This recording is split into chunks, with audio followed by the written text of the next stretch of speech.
Okay, guys, what's up? Lunaria Vipers here. It's been a while. Anyone in the Discord server knows that I've been dealing with some mental health issues recently, so it's been a little harder. But I'm back. My nose is stuffy, but yeah, we're back. And I am finally going to be finishing reading Gumdrop Angel. So yeah, it should be fun. We'll probably take like 2.5 hours. Much like Sergio's Lucky Day and the original Gumdrop Angel story. I'll be honest, I haven't actually read What We Found, which is the third book in Gumdrop Angel, all the way through to the end. So I don't know what happens. So we'll see. I don't know. I honestly don't know. So yeah, I've gotten about halfway through it. So I vaguely know what happens, but I also don't. If I'm still feeling up to it after, I will read the epilogue at the back. So yeah. Let's get into it, I guess. Hudson leaned his gangly 6 feet 1 inch against the cracked brick archway just inside the newly constructed Fazbear Frights horror attraction. The archway was only 2 weeks old, but it was made to look like the crumbling entrance to a place 30-plus years forgotten. Hudson watched his buddies, Barry and Duane, carry in the latest batch of Fazbear memorabilia for display in the endless halls and rooms inside the building. The lobby was already piled high with opened and unopened cardboard boxes, each stuffed with vintage finds from various Freddy Fazbear's restaurants. Hudson was doing his best to stay away from the boxes. Or, not the boxes, actually, but what was in the boxes. The management had dubbed them vintage finds, but as of a couple days ago, Hudson was calling them something else. The boxes, as far as Hudson was concerned, were full of old creepy stuff. And it was old creepy stuff that gave Hudson the heebie-jeebies, because he didn't believe it was just stuff. No matter how he tried to rationalize, the memorabilia made the little hairs on the back of his neck stand up stiffer than the needles his granny stuck in voodoo dolls. Hudson, think you could give us a hand? Barry asked. Hudson's buddies were struggling to keep a stack of boxes upright, but Hudson didn't move. I'm not part of the construction and setup crew. I'm the guard. Duane spit on the linoleum floor. The disgusting blob of saliva landed right in the middle of one of the black squares, which alternated with white squares to create a dizzying checkerboard pattern throughout the building. The floor gave Hudson a headache. The whole building was giving him a headache. How did something that had started so right now feel so wrong? I'm the guard, Duane mimicked Hudson in a whiny sing-song voice. You hear that, Barry? He thinks he's entitled or something. Hudson snorted. Yeah, right. I'm entitled to working double shifts, days and nights. And you guys get to work days. Wine, Duane said. This is the best job you've had in years. You said yourself the pay is great. Hudson nodded. That much was true. He thought the job would have even more than great pay to offer, but ever since, no. Now it was just a job with crap hours, and he was tired all the time. Sure, but sleep deprivation tends to make you stop caring about great pay. I have to have some perks for holding the short end of the stick. One of those perks is going to stand here and watch you two sweat. Fine, be like that, Duane said, as he and Barry finally stayed all but the top box in their stack. When that box fell, Barry managed to catch it. The box popped open when Barry grabbed it. A yellow furry arm flopped out. Hudson stiffened. Oh man, how he hated those old character parts. They were the worst of the old creepy old stuff for sure. Barry set down the box. Duane pulled out the arm, then reached in and grabbed a second one. Check this one out, he said. He held up the second arm and looked at what it held. What the heck is that? Barry asked. I think it's a cupcake, Duane said. Not a cupcake I'd want to eat, Barry said. Look at those teeth. Duane started toward Hudson with the two arms, pretending to be a fuzzy, yellow-armed zombie. He made guttural groaning sounds as he staggered across the room. Hudson held his ground and pretended to be bored, but the truth was that he wanted to scream and run. The disembodied arms were bad enough, but the cupcake was just disturbing. Hudson pulled out his nightstick from the loop on his belt. He made like he was going to have a sword fight with Dwayne's zombie. He thought he was doing a pretty good job of acting playful and relaxed, and he hoped Dwayne didn't see the sheen of sweat on his forehead or smell the pungent scent that was starting to emanate from under his arms. Wait, was that smell his? Or was it coming from the disembodied arms? Cut it out, you two, Barry said. How old are you? 23, Dwayne said. Same age as you. Are you having memory lapses in your old age? Then he laughed and returned the arms to the open box. Barry and Dwayne left the building to return to the truck for another load.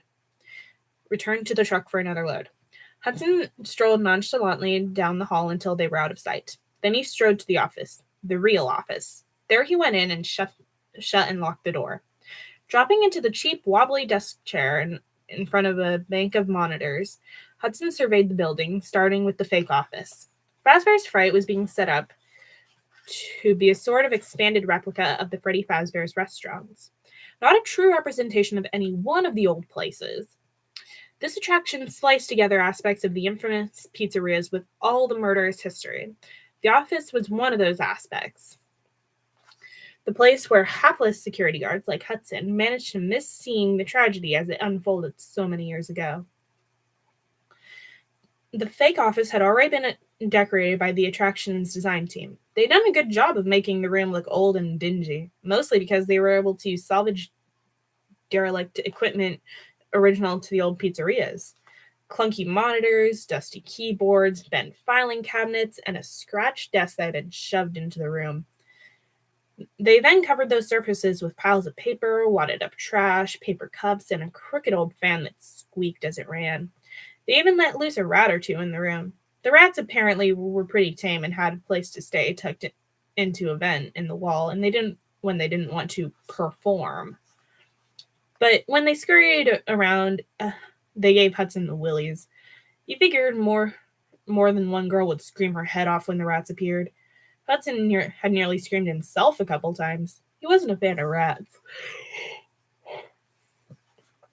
And speaking of the vent, it was one of the small functional vents for the heating and cooling system.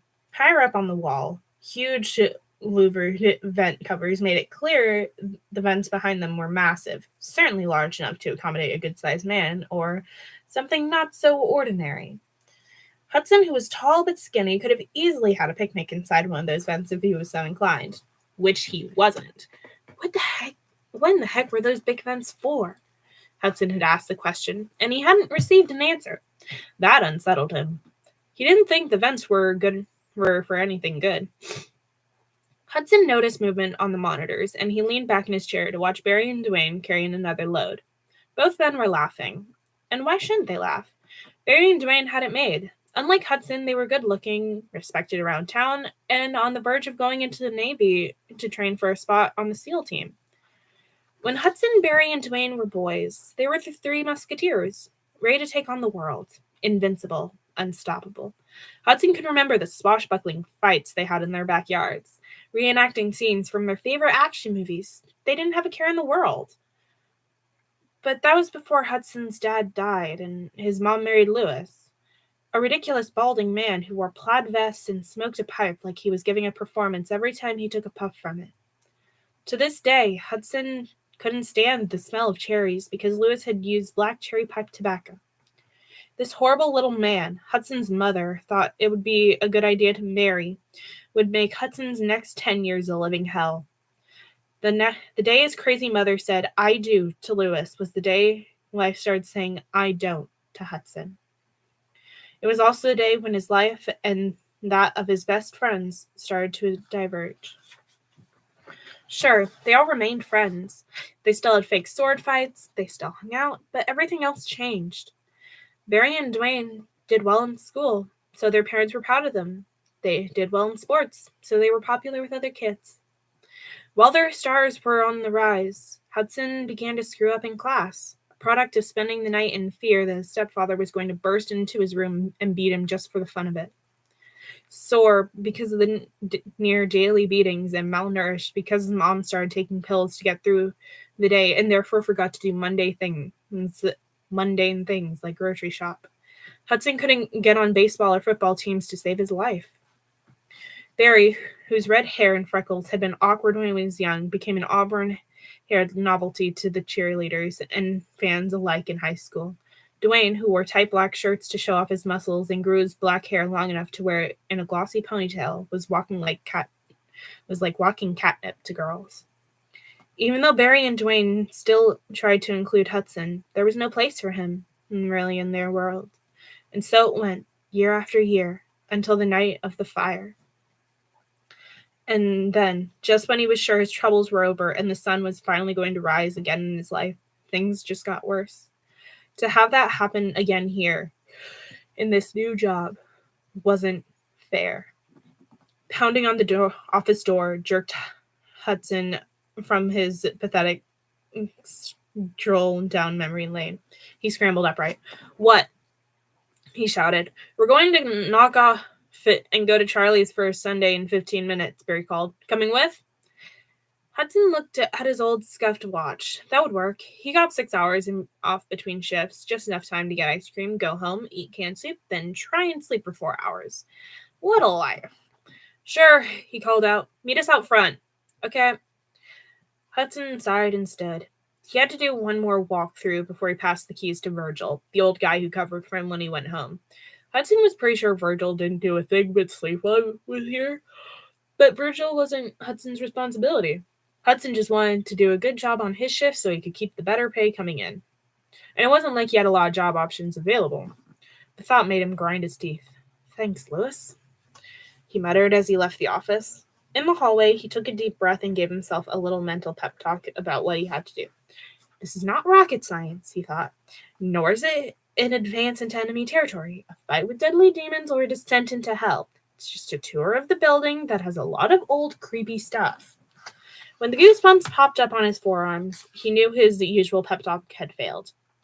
No amount of reasonable assurances can make a dent in his new, utterly illogical fear of this place. Hudson had put a hand on his nightstick and began whistling as he headed away from the office.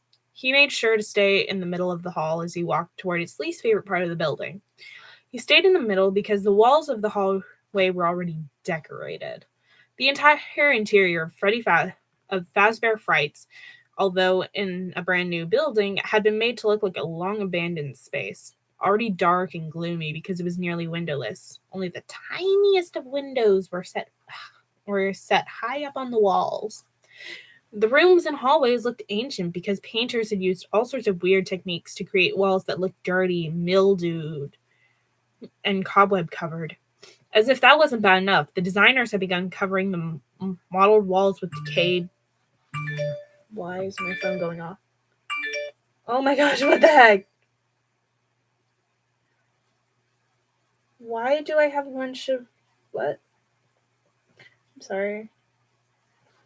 Yeah, okay.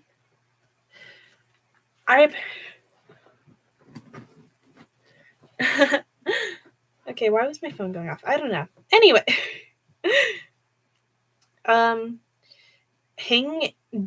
As if that wasn't bad enough, the designers had begun covering the modeled walls with decayed, time-ravaged bits of Fazbear characters. Hanging in the netting or from strings, sometimes nailed to or impaled on the wall by knives. The hallway walls were lined with parts of old Fazbear character suits and animatronic parts like wires and joints. The main attractions were the whole costume heads of the three characters, Freddy, Foxy, and Chica. These had positions of prominence in the hallway, but interspersed with them were a cornucopia of character pieces, bunny ears, bear paws, chick feet, fox snouts, fuzzy purple bellies, matted brown furry legs. These were just a few of the spine-chilling slices of Fazbear lore that waited in the hallway to startle unsuspecting passerby, or to grab them. Hudson had heard that the designers were working on animating several of the hands. It wasn't functional yet, but once Hudson's arm had brushed a purple bunny hand as he went by, and he'd beaten the hand into the ground before realizing he was pummeling an inanimate object. Luckily, he'd been able to reattach the hand to the wall, and apparently the designers hadn't remembered the hand wasn't mangled before they put it up. Interspersed with the character parts, images of pizzas and children's drawings created a feeling of disorientation. So did the thick, torn electric cables dangling from the various parts of the ceiling. They looked like headless black snakes. They weren't live electric cables, of course. At least, Hudson assumed they weren't. He wasn't about to touch one and find out, though. At the end of the hall, Hudson sighed in relief and then set his shoulders before he stepped into his least favorite room in the building, the dining room. He always checked this room first to get it out of the way. When he was hired, Hudson thought it was going to be a great gig. Yeah, the hours sucked, but not only was the pay great, the job also came with the chance to get to know the lovely dark-haired petite girl who was going to art school and working here part-time with the design crew. Faith. She even had a lovely name. Was every bit as nice as she was pretty. And she was new in town. This meant she didn't know Hudson's history, which also meant that she didn't hate him on sight. And that meant she actually laughed and joked with him as she flitted about, tucking the odd bits of animatronic parts in with old Fazbear plates that used to lie in a landfill to bring them here. Hudson had seen an actual worm crawl out of one of the pinball machines the day before. Beyond this game cemetery, a pile of rotting prizes cascaded out into the adjoining hall. Some of the prizes were in morbidly wrapped packaging. Think blood stains and images of bones mixed with characters' eyes and teeth. Some looking every bit as decrepit as the arcade games. Some looking every bit as decrepit as the arcade games that were lying on a broken, dusty corner or on the floor in piles. These prizes could no longer be called prizes. They were more like punishments. Maybe he'd be allowed to hand them out to kids who didn't behave themselves when the place opened. Hudson, eyeing a headless baby doll, grinned. He would find a sick sort of enjoyment in handing out hideous gifts to kids. Kids were nearly always mean to him. Maybe he could get a little payback. Chuckling, Hudson turned away from the prizes. He continued on his last security tour of this shift. He turned down one long hall, then headed up another, took side steps into fake storage, wardrobe, and supply closets, switched back through the replica of a pizzeria kitchen, complete with working industrial-sized ovens so big Hudson would fit inside them. Until at last he completed his rounds. He ended up near the building's lobby. There he stepped into the bathrooms, first the men's and then the women's. He tried to avoid glancing at any of the mirrors when he was inside the ridiculously bright spaces. Hudson didn't like looking at himself. He wasn't that bad. It wasn't that he looked bad. He figured he looked pretty normal. Short blonde hair, 3 days' growth of a pale beard, blue eyes with a wide mouth full of straight white teeth. These weren't features to be avoided. But to Hudson, these features added up to one thing he never wanted to face: himself. Facing himself meant facing his past. He could only manage that in snippets. Stepping out of the women's restroom, Hudson paused near the gift shop that sold an amazing assortment of Fazbear merchandise. The store had little of everything Fazbear related. The animatronics were no longer in one piece and functioning, but their images were displayed on hundreds of items. Visitors were going to be able to buy plush toys, action figures, clothing and accessories like Chica hairbands and Freddy hats, housewares that include sheets and towels, artwork, sporting goods, and greeting cards based on the old characters.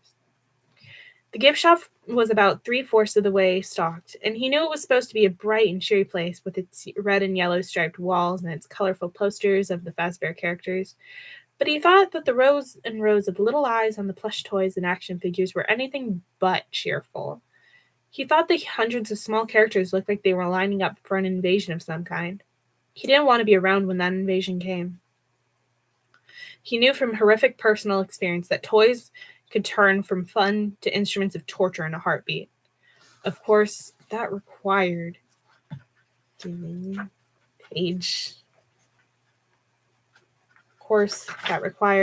There you are, Dwayne called. You ready to go? Hudson looked out the front door Fazbear Frights and spotted Virgil getting out of his 30-year-old Ford sedan. Hudson nodded. Ready. He couldn't wait to get out of here, even if it was just for a few hours. Since they were kids, Hudson and his friends had been going to Charlie's, an old-fashioned soda fountain and an ice cream parlor on the other side of town. Although they should have outgrown the place a long time ago, they liked going back to it from time to time. Not just for the ice cream, but for the reminder of an innocent time they had all left behind. Well, at least Hudson and Barry had left it behind. Hudson wasn't sure about Dwayne, and it was usually Dwayne's idea to come here.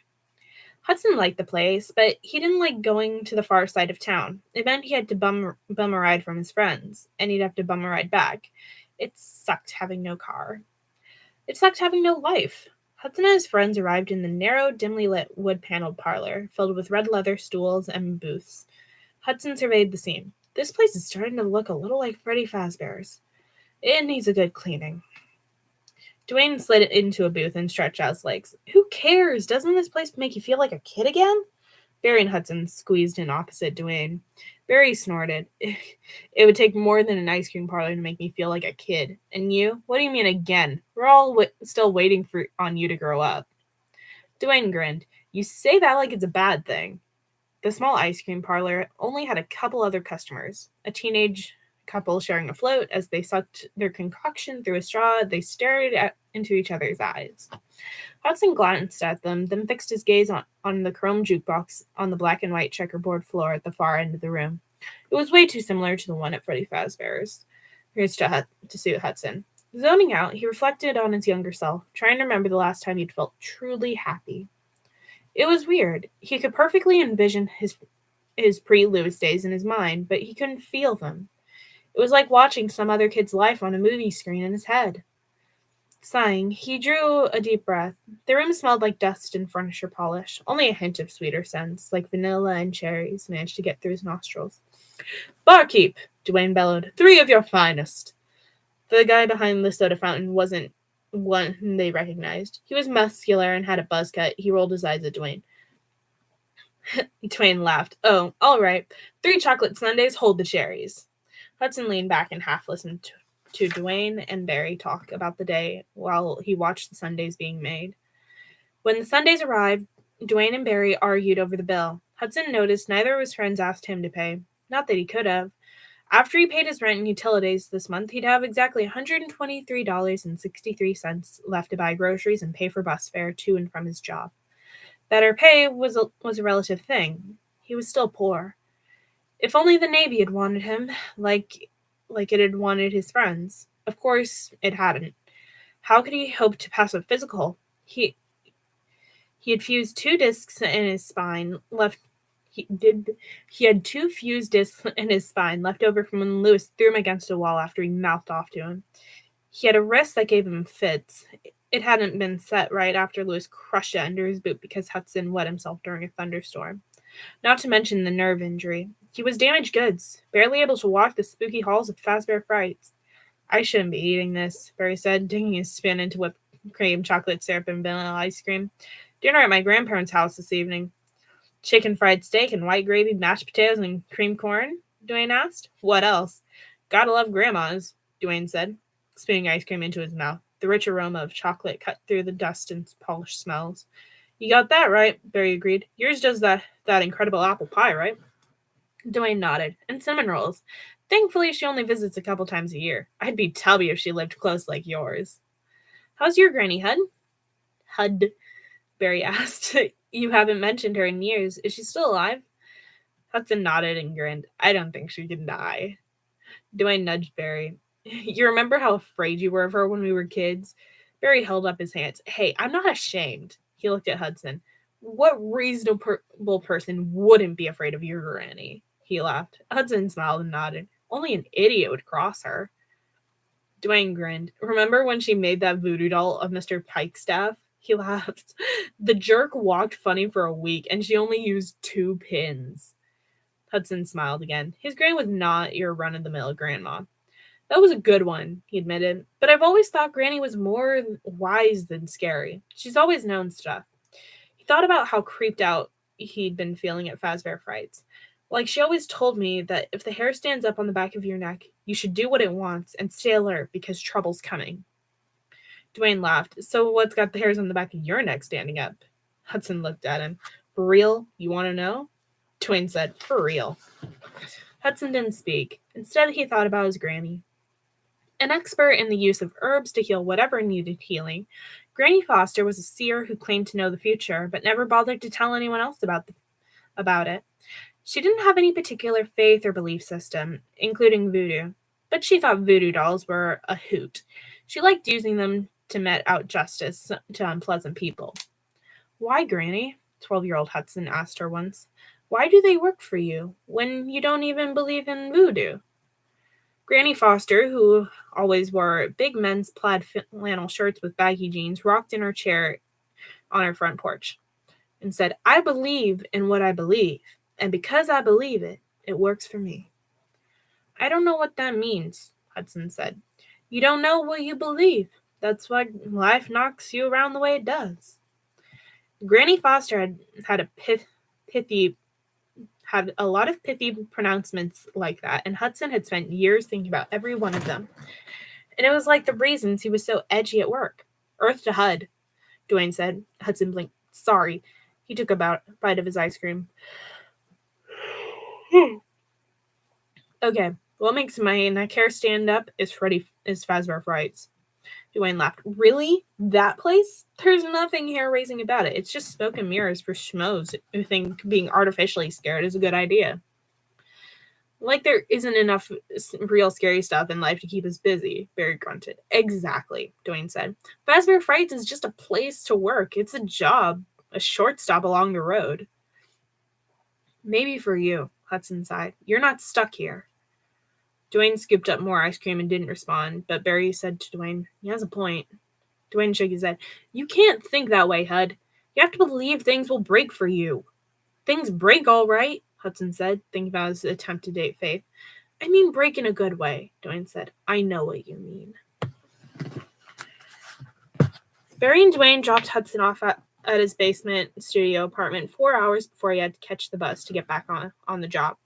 A little drowsy and a lot hungry, Dwayne put a can of chicken noodle soup on the tiny stove to heat. While he waited for it, he stared at the noodles and thought about his mom, the way she was before Louis came into their lives. Before Hudson's dad had died, she'd never been particularly warm. She'd never been a particularly warm and fuzzy mom, but she'd been efficient and responsible until her husband was gone. Hudson's dad, Stephen, had been one of those dads every kid wanted, always up for throwing the ball, playing a game, or just roughhousing. Hudson's dad was fun and attentive. Unfortunately, he had also struggled with mental illness for many years. Every happy, high-flying adventure his father had taken him on, there were many more invisible low points that he'd hidden. When Stephen got himself into a bad deal that cost him his small business and thus his family's livelihood, he'd taken his life. Over the years, Hudson was still vacillated between loving his dad for the childhood memories they'd shared and hated him for leaving Hudson and his mom alone and destitute, easy prey for a monster like Louis. Hudson also spent a lot of time asking himself if he was prone to the same bad luck as his dad. Maybe he was, or maybe he just let his dad's fate seal his own. Hudson wasn't sure what had happened, but for some reason, after his dad was gone, everything went wrong. It wasn't just about Louis or about Hudson's weak, checked out mom. It was everything. Suddenly, for instance, he became a target for the worst bullies at school. He was locked into the supply closets before class and chased home after the last bell rang. He was pushed, shoved, punched, and almost drowned when his head was held in a flushing toilet. That happened more than once.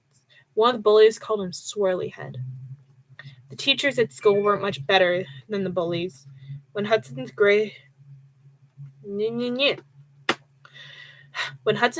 started dropping, no one stepped up to help him. No one wanted to know why his grades were going south. They just wanted to yell at him for not keeping up. One, Mr. Atkin, a tough algebra teacher, even called Hudson stupid in front of the class. And the sad thing was that the school was the easy part of his life. Home was much, much worse. Louis had a daily reminder for Hudson. You're nothing. The word nothing was alternated between beatings. You're nothing. Slap. You're less than nothing. Punch. You're smoke. Now there was some irony, given what eventually happened. Granny Foster liked to say that heat and fire purged, and she was right. Sort of. When his family's house was burned down at the end of his senior year, it purged Hudson of Lewis and his mother. But it didn't purge his torment. It just worsened. The problem was that the fire investigators concluded that the fire wasn't a natural fire. Given Lewis's known violent proclivities, Hudson thought the police would immediately suspect his late stepfather of the crime. Instead, they turned their eyes on the stepson Lewis, knocked around. For 5 years, Hudson had been free of Lewis, his mother, and his teachers, but while Barry and Dwayne had been away at college, he'd gone from one dead-end, boring job to another because he couldn't shake the stigma of being a suspect in an arson/murder. When his friends got back and they started taking high-paying temporary jobs in construction or whatever, basically just having a good time for a bit before they had to get serious about life, Hudson had been a clerk at a local convenience store for the previous 6 months until Dwayne and Barry talked him into applying at Freddy Fazbear's. The idea was the three of them could hang out together at Fazbear's for a few weeks and then they join the Navy. A fine idea, if Hudson hadn't been battered into worthlessness. Hudson took a deep breath and noticed the smell of something burning. He looked down. The broth had boiled away, and now the chicken and noodles were blackened and stuck to the bottom of the pan. Hudson snatched up the pan and threw it in the sink. Smoke filled the air and stung his eyes. How long had he been standing there feeling sorry for himself? He looked at his watch. Too long. Sighing, Hudson ran water in the pan and got out a scrub brush. After cleaning up, making a new can of soup and eating, he'd only have 3 hours to try to sleep before he had to go back to work.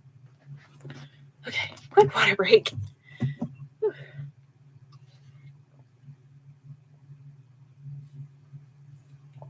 Okay. Virgil was waiting just outside the gift shop when Hudson got back to Fazbear Frights. Any issues? Hudson asked Virgil. Not unless you call this place busted thermostat an issue, Virgil said. Hudson shook his head. The building never felt cold to him. You need to get your wife to knit you a thicker sweater. Virgil tugged at the threadbare cardigan he wore. Nah, I like this one. It's comfortable. Hudson nodded and then waved goodbye to Virgil as he shuffled out the front doors. As soon as he was out, Hudson locked the doors. Turning to face the building, Hudson listened to the silence that surrounded him. Weirdly, the silence seemed to move around him like a living, breathing entity. It seemed to have layers, nuances that contained information he didn't understand. No, not just information. Threats. The silence felt like a threat, like a promise of something unpleasant to come. Hudson pressed his back against the closed door and tried to control his quickened breathing. He resisted the temptation to unlock the door and run out into the night. Somewhere in the guts of the building, something thumped. Hudson drew his nightstick, and then he laughed at himself when he felt cool air pouring from the nearest floor vent. The sound he'd heard was just the cooling system cycling on. You need to get a grip on, he told himself. He took a deep breath and blew it out slowly. Then, keeping his nightstick in his grip, he set out on his rounds. Darkness stretched out ahead of Hudson as he walked his usual route. The building's lights were set to dim after midnight, causing the boxes stacked in the corridors to cast unusual shadows. Memorabilia that had been unpacked threw shorter, fatter shadows that reminded Hudson of the rats in the fake office. When one shadow seemed to shift, he pulled his flashlight and shined a beam on the area, wondering if one of the rats had gotten out of the office. Or maybe he'd brought in more rats. He wouldn't put it past them. After 3 weeks of keeping an eye on the place while it was being prepared for the public, he was getting used to the rapidly evolving interior. Unfortunately, each room got more unsettling as time passed. The problem was with all the weird characters. Whoever had thought of Freddy Fazbear's characters had a crazy imagination. Who came up with things like a chick with teeth carrying a similarly toothy cupcake? Who thought up purple bunnies and foxes with eye patches? And who came up with a black-striped marionette mask that was painted like a warrior? Hudson didn't even want to know what the rest of the character looked like. Just the mask hanging over one of the doorways was bad enough. And, of course, Faith and her cohorts had played up every element of Fazbear freaky weirdness. Fake blood was artfully splashed around, cobwebs and dust and scratches had been added to every surface, not just on the walls. Apparently, in addition to the coming attractions, they were going to be adding sound soon. Very soon. Hudson had to assume the sounds would be turned off at night, but he wasn't sure if that was the case. He wondered how he could keep his sanity if he had to listen to Fazbear's sound effects in addition to seeing the disturbing sights. Maybe once the boxes were gone, it would be better. Something about those boxes was disconcerting. He didn't know what lurked inside of them. What was coming out next? After he'd gone past the fake office, the janitor's closet, and the kitchen, Hudson did a sweep through the dining room and checked the stage, doing his best to stay out of arm's reach of the character statues. He knew it was silly. They were statues, not animatronics. But he couldn't help himself. He just felt like they were going to grab him if he got too close. Hudson checked behind the stage. He noticed some more animatronic suit parts had come in. They were scattered across the floor and hanging on the walls. Blood, aka red paint, remember that, he told himself, had been flung across many of the suit parts. Leaving the backstage area, he went down a few meandering hallways until he got to Pirate's Cove. Faith had told him that Pirate's Cove was in the dining room in the restaurants, but she wanted to make it a separate space here. I mean, she said when she was still talking to Hudson, imagine the fright it will give people to walk when this pirate's hook slashes through the curtain over and over. She giggled. Hudson didn't think it was funny. He was glad Foxy's head, with one eye covered by a black eye patch, was disconnected from the rest of the character suit. He hated to think about a functional character, be it a human wearing a suit or an animatronic, that controlled the lethal-looking hook. Hi, 0 Point Fusion Wolf and Dark Shadow Wolf. Hi.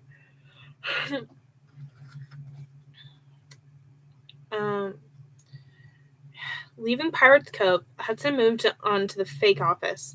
There, he discovered a bin of character parts and props that had been added. He could see the neck of a rock guitar sticking out of the disembodied heads. A loaded trash can had been shoved into the room as well. One of the rats was digging in the garbage. Hudson quickly shut the door and moved on, completing his circuit and ending up back in the lobby under the crumbling brick archway. Hudson looked at his watch. It was only 1:50 a.m. He had over 5 hours to go before Virgil would come back to relieve him for a few hours. Virgil was supposed to come in at 7 along with Barry and Dwayne, but he was usually late.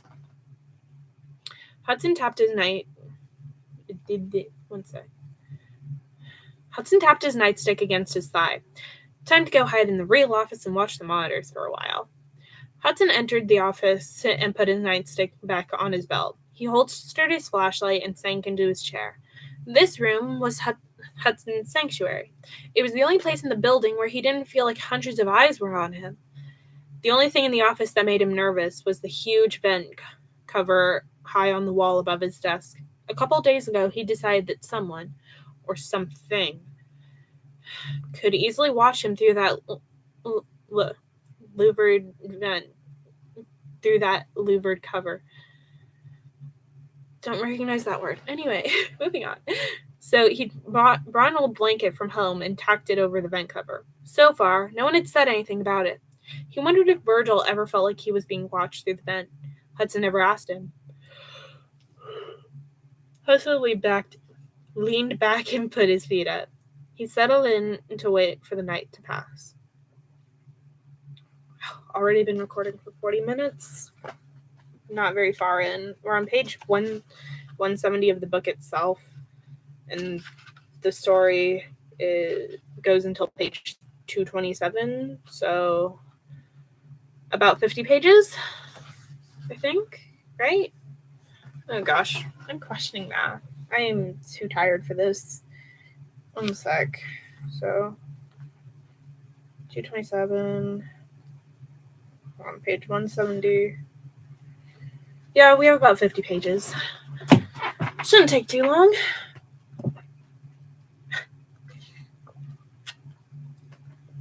Okay.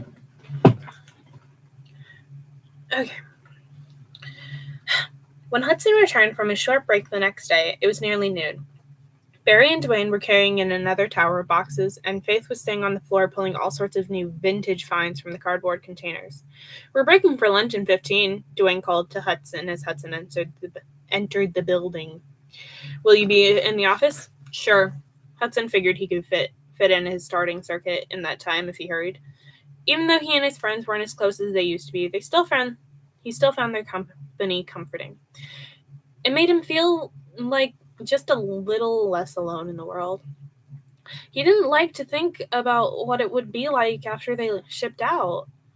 He'd miss the camaraderie and the stupid jokes. Dwayne was always telling really bad dad jokes. "What do you call wood when it's scared?" Dwayne asked as he and Barry came into the office at the same moment. Hudson was returning from his rounds. Hudson said, "I don't know." "What?" "Petrified." Dwayne barked out a laugh. "Corny." Barry shook his head. Hudson chuckled. Barry took out a bag and crossed the room to where a small microwave sat on the shelf. "Guess what I brought you guys?" "Food?" Dwayne asked. "Funny, not just any food. Chicken fried steak with white gravy, mashed potatoes, and homemade creamed corn." "Will you marry me?" Dwayne asked Barry. "Anyone who marries you gets your grandma in the deal, right?" "Sure, but you're not my type."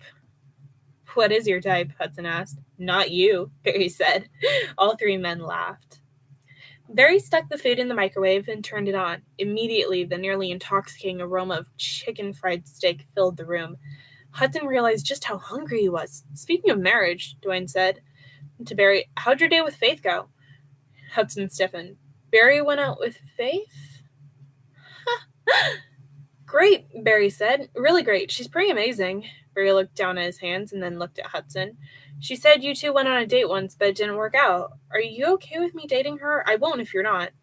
Hudson shrugged. "Sure, I'm okay with it. I'm not dating her, and I'd have to be a world-class jerk to say you can't just because I went on a date with her."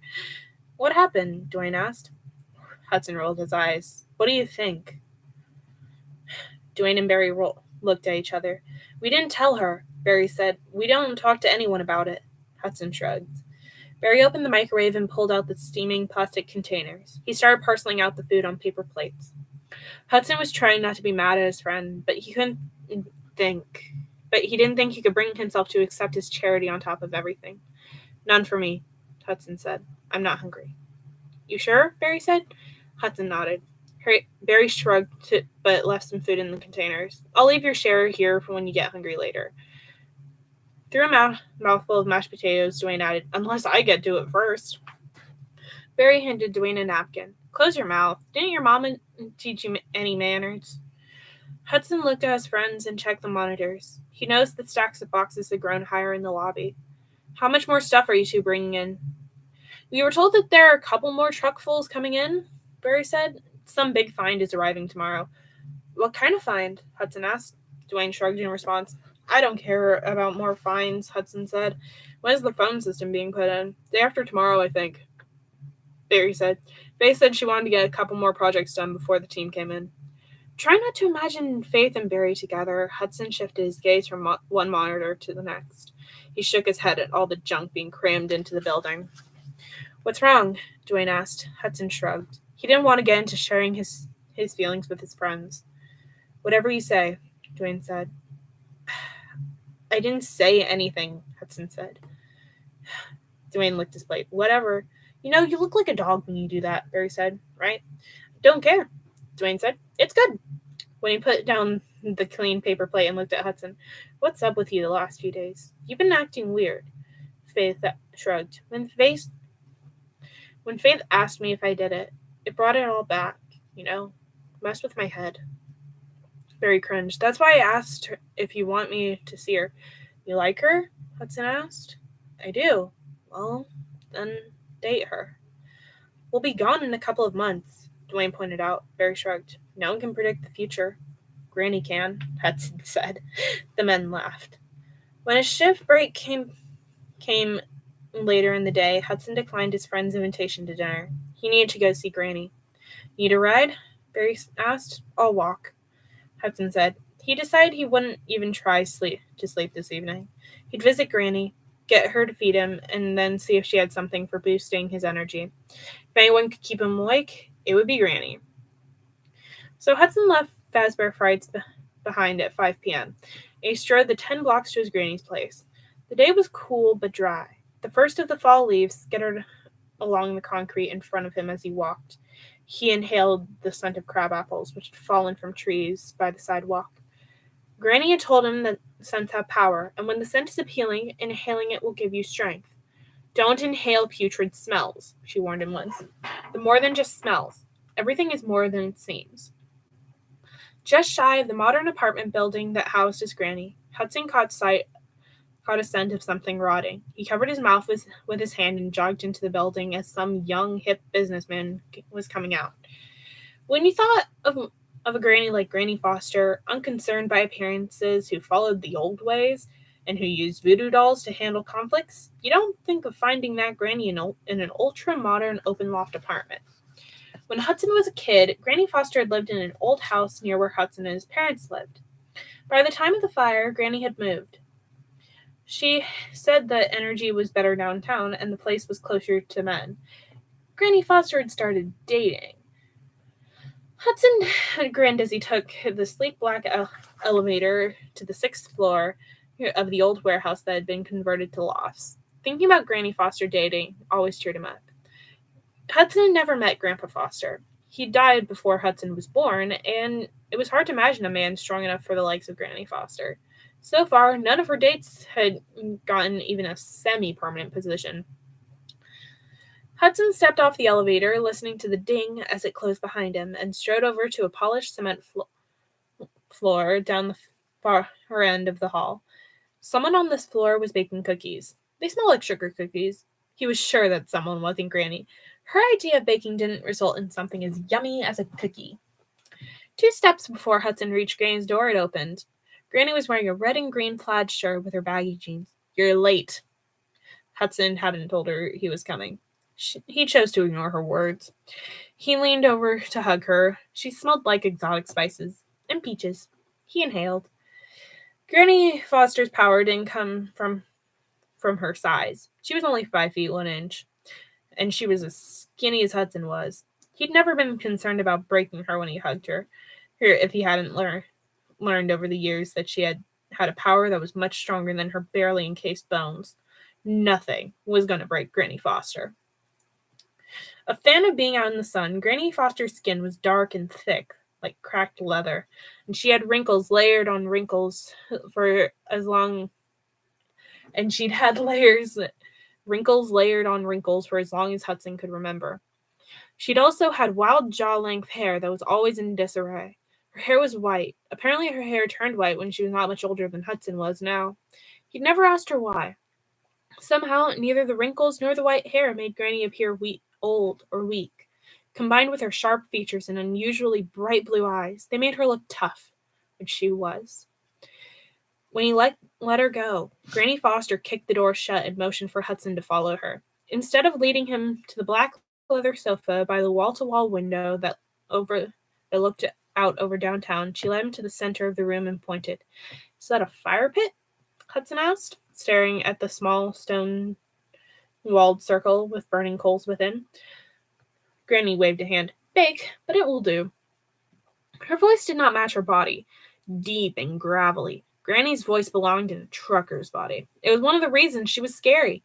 When she spoke, her guttural tones sounded like a demon was controlling her and using her body to speak to helpless humans. "Well, aren't you in a snit?" Granny said. I can't do low voices like that. I'm sorry. Hudson said nothing. He learned that speaking as little as possible was the best way to interact with Granny. You had to wait for her to say whatever she was going to say, and then go away and try to figure it out later. "Sit." She pointed at an orange pillow on the floor by the fire pit. Hudson sat. "It's wafting from you like you rolled in excrement, Hudson. You have to let it go." "How?" "Leave it." "What?" "The job." Granny dropped her 82-year-old body into an impressive, for her age, cross-legged position. "You need to leave that job, Hudson." Hudson frowned. He thought so, too. And he also thought his thoughts were the ravings of an idiot. And he was making more money than he'd ever made before. Not that it was enough yet, but it was a step in the right direction. What was he going to do? Going back to making minimum wage and dealing with all the jerks who came into the convenience store who treated him like he was a piece of gum stuck on the bottom of their shoes? I can't, Granny, he said. Hudson thought about Granny and her predictions. Maybe she wouldn't know something. Why should I quit? Hudson asked. What do you know about Freddy Fazbear's? Or Fazbear Frights? She squinted. All I need to know. She reached out and squeezed his hand. I care about you, Hudson. Quit your job. There she went again, saying nothing substantive. It was just more of her silly voodoo. Hudson shook his head. If I give in... He shook his head again. I can't. Granny sighed. Your path is your own. She held his gaze for several minutes. Then she popped up. Come on, let's have pizza. I'll call it in. Hudson grinned. Sure, why not? I would think they'd be off-put by pizza since he works at Fazbear Frights, which is based off a bunch of pizzerias. Like, I don't know. Like I said, I don't know how this story goes. So, I'm a little more emotional with this one. I've been on the verge of tears a few times here. So, I won't say that the writing in these books is perfect, but it's definitely pretty good for being like a scholastic horror series. Like, it's scary and creepy, but it's not like horrifying, like, oh my gosh, it's so scary. Like, I guess if you're like super paranoid, then hi, Dark Shadow Wolf. Hi. Okay. On to page 179. Okay, let's go. That night at Fazbear Frights, passed out without incident. I'm glad you think it's peaceful. That's part of why I like reading books aloud, is because, like, I just like listening to people read, and I enjoy reading. So, like, I think listening to a story is very peaceful, especially if you have someone who tends to be very expressive and put a lot of emotion behind it. So, that night at Fazbear Frights passed without incident, and Hudson was so relaxed when he got home after his shift that he actually went to sleep and stayed asleep for 5 hours. He returned to his job late in the morning, just in time to watch Barry and Dwayne unload a coffin-sized wood crate from their truck and carry it inside the building. Accepting the keyring from Virgil, Hudson trotted up the front steps of the building and watched his friends carry the box down the hall. What is that? Hudson called out. Come and see, Dwayne said. It's going to be mind-blowing. You won't believe where this was found. Hudson hooked his keys on his belt and followed his friends. Where are we going? Hudson asked. The inner hall, Barry directed. That's where they want it. Get this, Dwayne said. This was found inside a hidden room in one of the pizzerias. Barry smiled. Faith is really excited about it. She said they're going to put it in a hidden room here now. And it's going to be the best feature of the whole attraction. Hudson looked at his nightstick and adjusted it so Barry wouldn't see how flushed his face was. Is she here now? Hudson asked as casually as he could. Must have sounded good because Barry just as casually replied, no, she's spending the day shopping for fabric and paint or whatever to go with this new prop. While they talked, Barry and Dwayne grunted and shuffled their way down the long hall. It didn't occur to Hudson to offer help. He was too busy thinking about Faith to be thoughtful. It's cute. He noticed the hallway was free of boxes in this section. More character parts had been added to the walls. He thought there were at least a dozen or more new pairs of eyes peering out from the wall. Ugh. I would not want to go to this place. I'm getting goosebumps. Oh, why? Okay. Barry and Dwayne dropped the crate on the linoleum with a resounding thud. Hudson flinched. Sure, he heard on the heels of the thud a metallic sound coming from within the crate. Huh. What is inside this? Dwayne plopped his butt on the crate and wiped sweat from his face with the hem of his t-shirt. I left the crowbar near Pirate's Cove, Barry said. I'll go get it. You're not going to open that, are you? Hudson asked. What? Dwayne asked. Don't tell me you're afraid of what's in this box. He looked at Hudson. You think we haven't noticed how jumpy you are around this stuff? You're letting this weirdness, he waved a hand around at the walls, get to you. And that's your choice, man, but you're giving in to the power of suggestion. Basic psychology. What you expect is what happens. Self-fulfilling prophecy and all that. I know you took psych too, Barry. Remember the experiments they did that proved that what you see when you look at things in the world depends not as much on what's actually there, but more on the assumptions you're making when you're looking at things? Remember? Sure, Barry said, but it's not for you to tell Hudson. Hudson touched Barry's arm. It's okay. He kept his face nonchalant and said, I need to go on my rounds. He strode away, but he could hear Barry talking as he did. You can be a real jerk, you know that? Barry said. What did I do? Dwayne asked, sounding genuinely baffled. Words. Of course, he wouldn't get it. Dwayne, as far as Hudson knew, had never been afraid of anything in his life. He was always the first to jump off the roof when they were trying to fly, always the first to go out on the ice to check the pond for ice skating, always the first to charge into a fight to break it up on the playground. Barry was no slouch at being courageous either. He once got a $1,000 reward from an old lady when he climbed a 100-foot tree to rescue the woman's cat. Damn.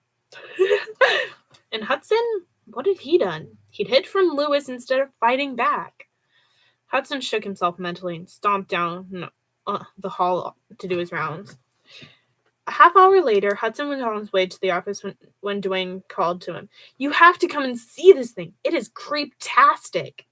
Leave him alone, Barry said. Oh, come on. It's not a demon. It's an old animatronic. A whole animatronic. It's amazing. Look at the detail. Hudson wanted nothing but to go back to the office, shut the door, lock it, and take a nap. But he wasn't going to give Dwayne the satisfaction. So he strolled down the hall as if he couldn't care less about what was in the crate. When he reached his friends, he stopped dead. Trying to wrestle the animatronic upright and get it propped against the wall, Barry and Dwayne had their arms around the most bizarre-looking thing Hudson had ever seen. Right. Bizarre. He was using that word because using the word terrifying would mean that he was afraid. And he was afraid. But he sure didn't want to admit it to anyone, including himself. Hudson called on an old trick he'd used when Lewis was on a rampage. He narrowed his eyes until his focus was almost down to a pinpoint. He'd learned when he was young that when your perspective was that narrow, what you were facing was as horrifying. Using that pinpoint focus, all Hudson could see propped between Barry and Dwayne was a set of white, staring eyes with heavy, thick green lids. Why is my phone? Why is my phone going off? What the fuck? Okay. Jeez, I have a lot of messages. Okay, then. That was enough to freak Hudson out. But it was also a small enough part of the thing his friends were wrestling that he could act relaxed and unconcerned. Testing that theory, he spoke, What are you doing with it? Dancing? His voice sounded normal and light. He congratulated himself. Faith wants the thing standing here against this wall, Barry said. He grunted and shifted aside the life-size animatronic. Did you get those hooks attached? He asked Dwayne. Or are you going to flirt with it? Dwayne pulled a couple of hooks out of his pocket. You hold your side in place, I'll lean against my side, and I'll attach the hooks to the wall, then we'll switch places and set up the other side. I'll leave you to it, Hudson said, turning to go out of the office. Want to go for dinner after work? Barry called out. Hudson stopped and looked back. I can't. Sorry. Virgil isn't coming in this evening. I'll be here until tomorrow morning. Sorry, Dwayne said. Sucks to be you. Thanks for that, Hudson said, shaking his head. I'm just saying, Dwayne said. Maybe the seals can teach you to not stick your foot in your mouth, Barry said to Dwayne as Hudson was walking away. Yeah. This friend dynamic, though. Hudson finally did words. My voice is already getting tired. I haven't talked this much in a while. Oh my gosh. Hudson fully expected to have an easy night of it. In spite of the addition of the new animatronic, he was feeling good when he closed the building up for the night. Maybe pretending to be relaxed was actually making him feel more relaxed. He figured he could make the self-fulfilling prophecy thing work for him. And he did. Until he decided to poke the bear. That was when he got all courageous and resolved to face his fears. This boy, this man, he's 20. Okay, he's 23, but he'd spent the rest of the night paying for it. Normally, Hudson did his rounds in the same direction and the same order, but tonight he was eager, so he started at the end, intending to reverse his usual direction. This brought him to the new animatronic near the beginning of his circuit instead of at the end. As he approached the scruffy thing, he planned to face it right off and get it out of the way. He was going to rob it of its power to upset him. Good plan. But he forgot to squint his eyes, and he wasn't planning on the thing talking to him either. Hudson strode down the inner hall and found the new animatronic hooked to the wall just where Dwayne and Barry left it, posed in a friendly hand-up-to-wave position. The animatronic's posture wasn't threatening, but really anything that looked like this was threatening, no matter what it was doing. Hudson faced the animatronic, then stumbled back and sucked in his breath. What in the world was this thing supposed to be? At first glance, the robotic character attached to the wall appeared to be a rabbit, sort of. With fur of greenish yellow, this was no ordinary rabbit.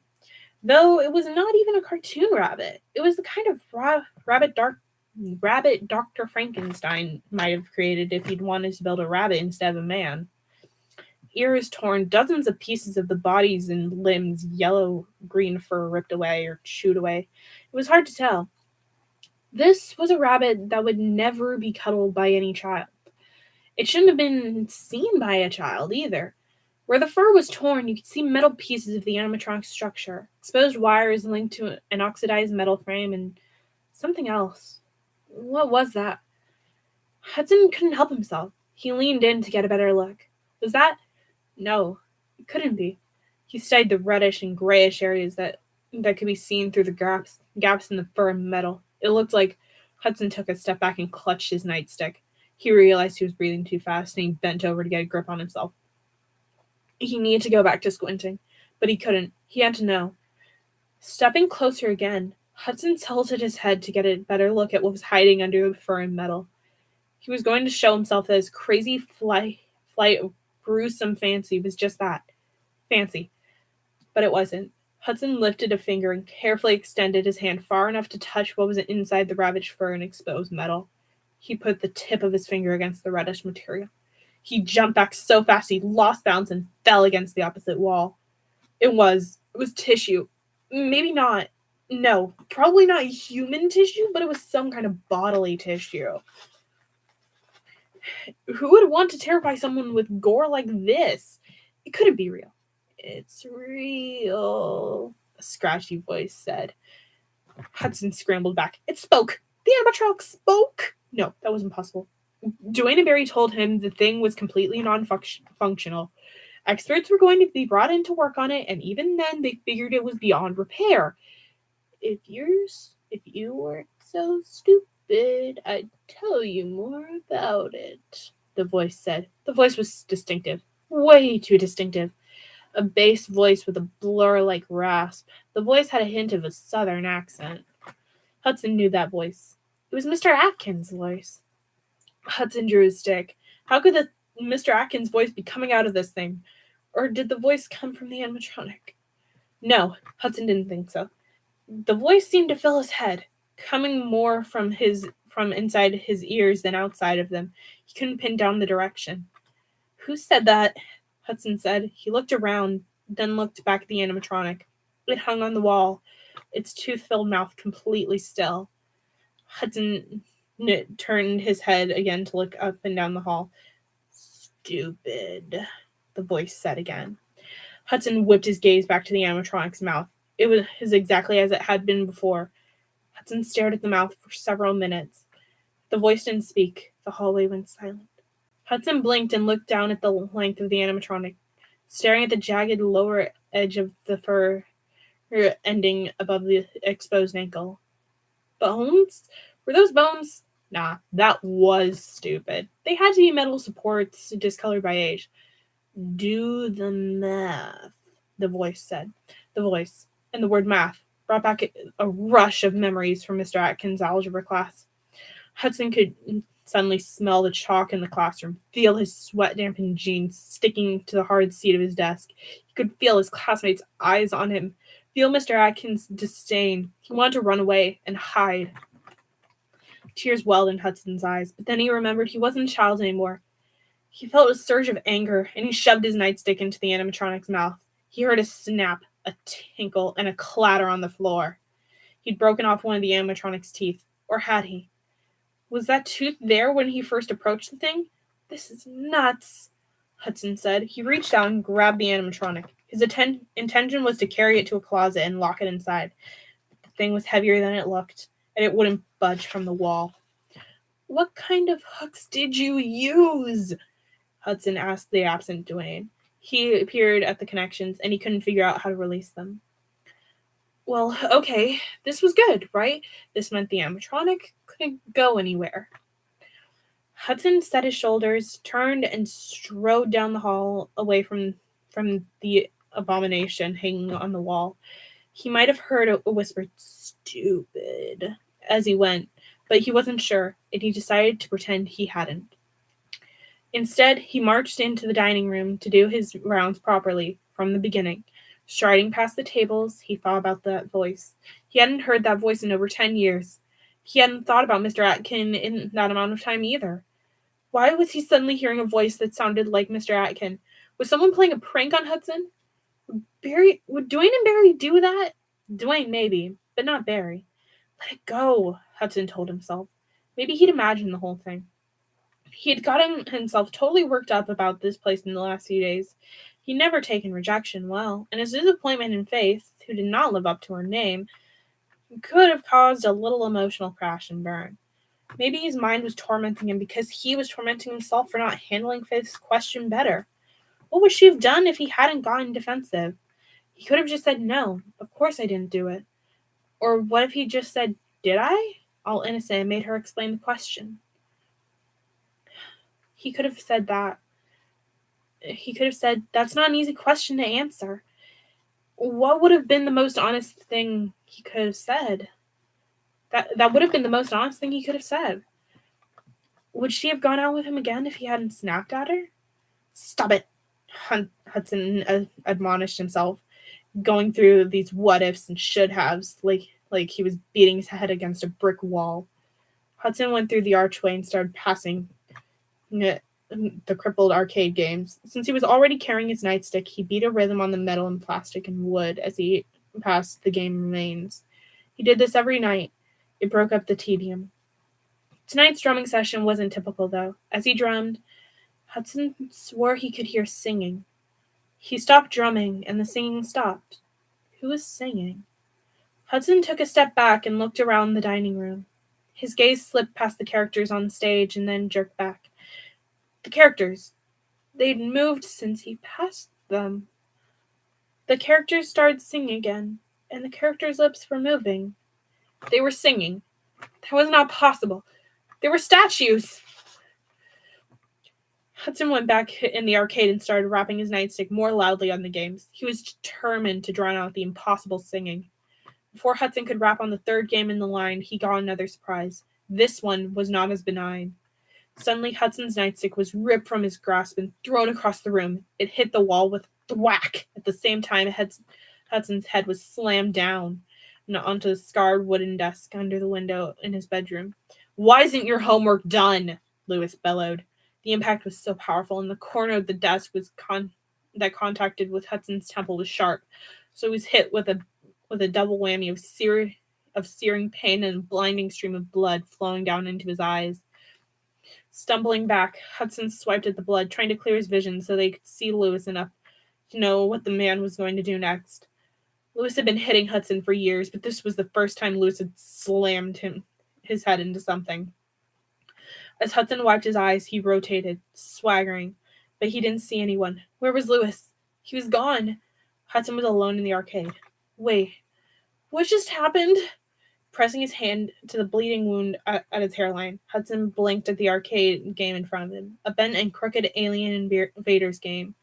He saw blood on the metal frame. He wasn't in his bedroom. Lewis didn't just slam his head into a desk.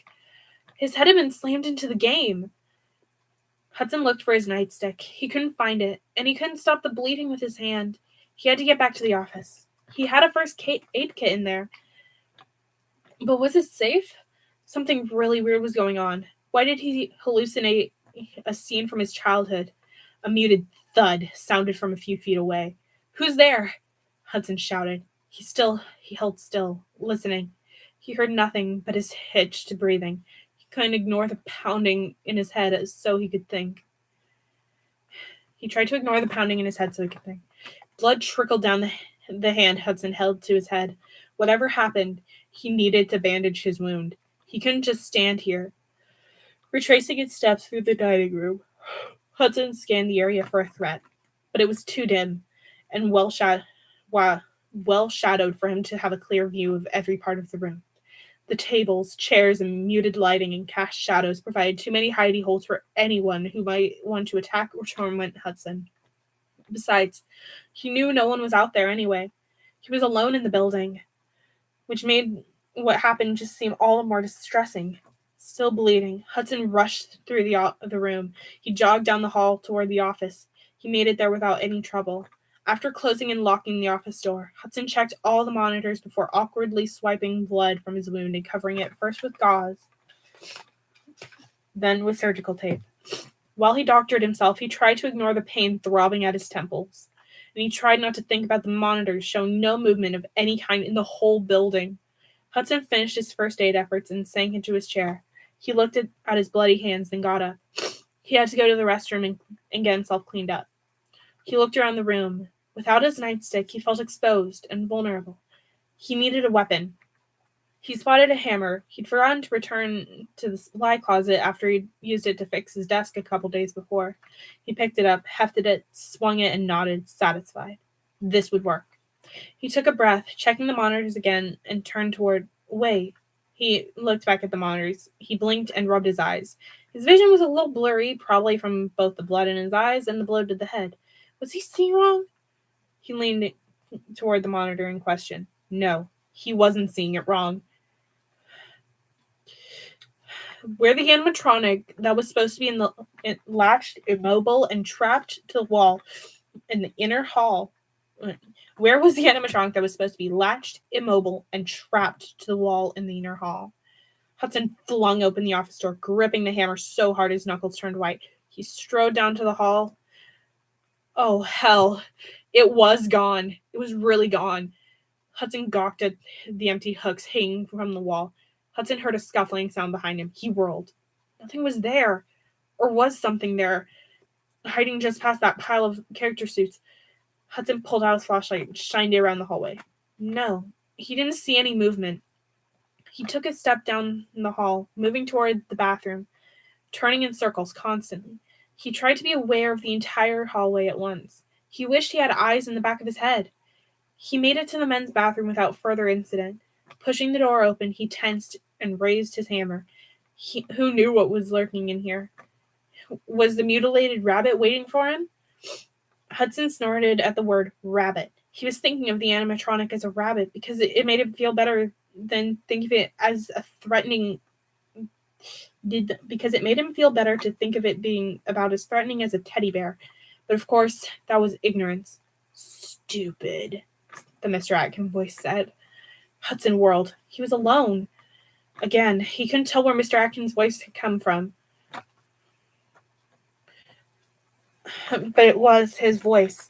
Hudson was sure of it. For once, Mr. Atkin was right. It was stupid to think it was the animatronic as a rabbit. It was as much a rabbit as Hudson was. No, the abomination that Hudson's friends had so calmly installed this morning was not a rabbit at all. It was a robot, and it was more. Hudson was pretty sure the remains of a corpse were stuck inside the rabbit suit skeleton. He wasn't 100% convinced, but he was convinced enough. And quickly checking to be sure all the stalls were empty, Hudson held the hammer with one hand while he splashed water on his face on his free hand. He quickly realized that this was a clumsy way to clean up. That wasn't going to work. After double checking the room, he set down the hammer and started to wash his hands in preparation for cleaning up his face. He never should have set down that hammer. Hudson went from standing still to backpedaling toward the handicap accessible stall in a half blink of a second. He was by the sink, and then he wasn't. Now he was skidding across the bathroom, hauled by unseen hands toward the toilet in the biggest stall. Hudson screamed, "Stop it!" and tried to grab at the stall doorway as he went through it. He couldn't get a grip on it to stop his progress. He slid the few feet to the toilet. "Hold him down!" one of the boys shouted. "Get his shoulders!" another one yelled. Hudson got one last glimpse of the gray linoleum floor of the boys' bathroom before he felt his head going into the toilet. He closed his eyes and his mouth just as he was submerged, and then the water swirled to the sound of laughter. Hudson flailed and thrashed and fell back into the closed door of the stall. He coughed, spit, and tried to upchuck what little food he had in his stomach. Water slushy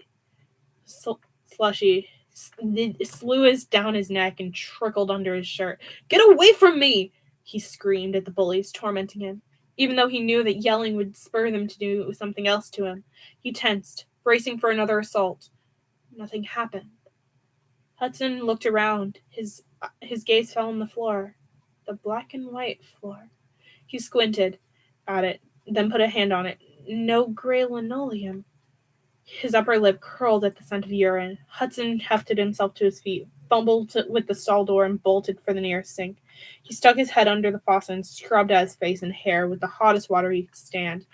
When he was done, he used a pile of paper towels to dry himself off as well as he could. And then Hudson looked back into the stall he just exited. He stared at it. What was wrong with it? Something wasn't right. Hudson took a step back. Then he took 2 steps forward. No, that wasn't possible. But it was. The toilet and the stall floor were completely dry and smelled the way the rest of the bathroom smelled, like soap and disinfectant.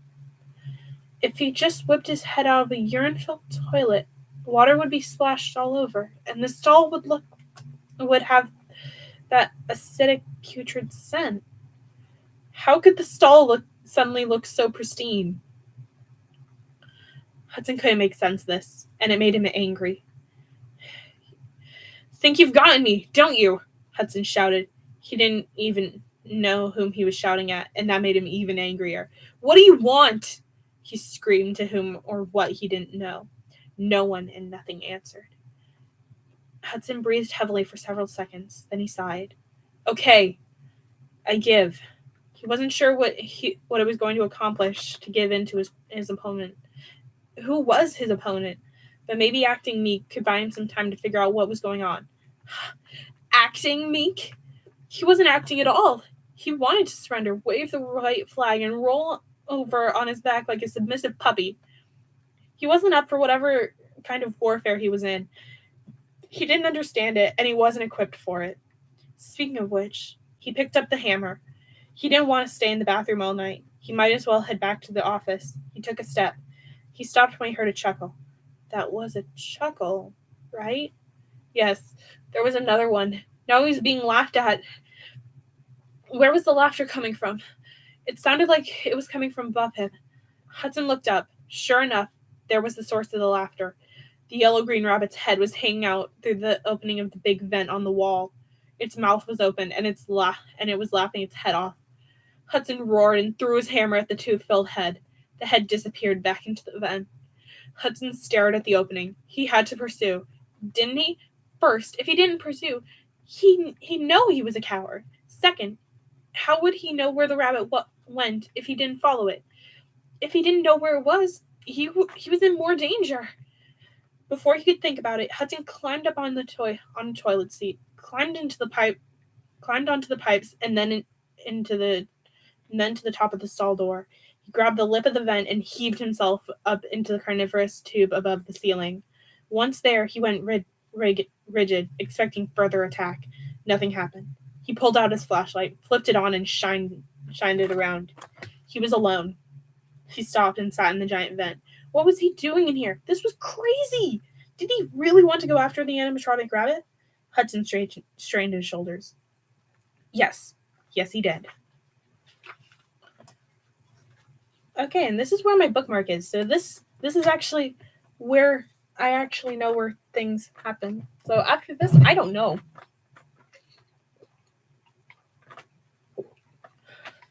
So yeah, I literally don't know from here on out. So quick adjustment. Okay. Alright, did I skip a page? Yeah, I had skipped a page by accident, but anyway. He wasn't going to be a sniveling kid anymore. He was going to stand up to the bullies and his miserable stepdad. He was going to go rabbit hunting. Hudson giggled at his joke. Did his giggle sound a little demented to his own ears? Wasn't he slipping in and out of his present and past? For a second, he was a kid pretending he had the courage to go after bullies who would hurt him. But it was just a second. He knew where he was, and he knew he had to go on the offensive or he was going to lose his mind. Getting on his hands and knees, Hudson put his flashlight in his mouth and crawled away from the opening to the men's restroom. Stopping every few feet to take the flashlight from his mouth and aim it this way and that while he listened for sounds. He got about 20 feet before he encountered his first character head. Startled, he lifted his own head and bumped it on the metal above him. He scuttled backward and stared at the face looking back at him. It was Freddy Fazbear himself. Not really. It was a Freddy costume head, an old, nearly threadbare one. Or was that threadbare?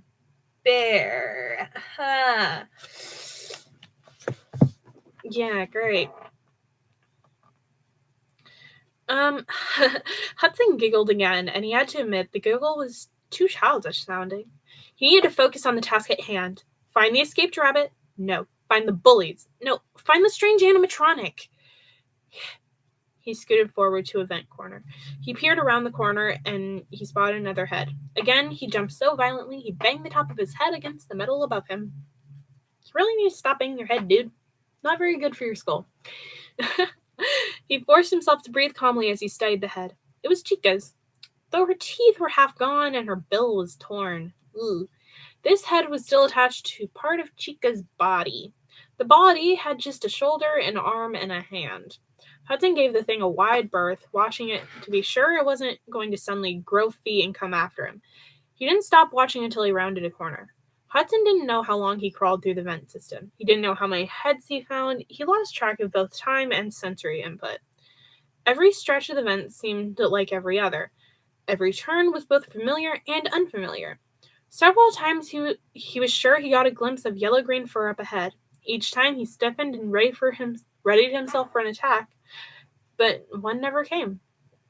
Twice, Hudson heard the scrabbling of little claws on the middle vent, and he spotted one of the rats. He found rat droppings, too.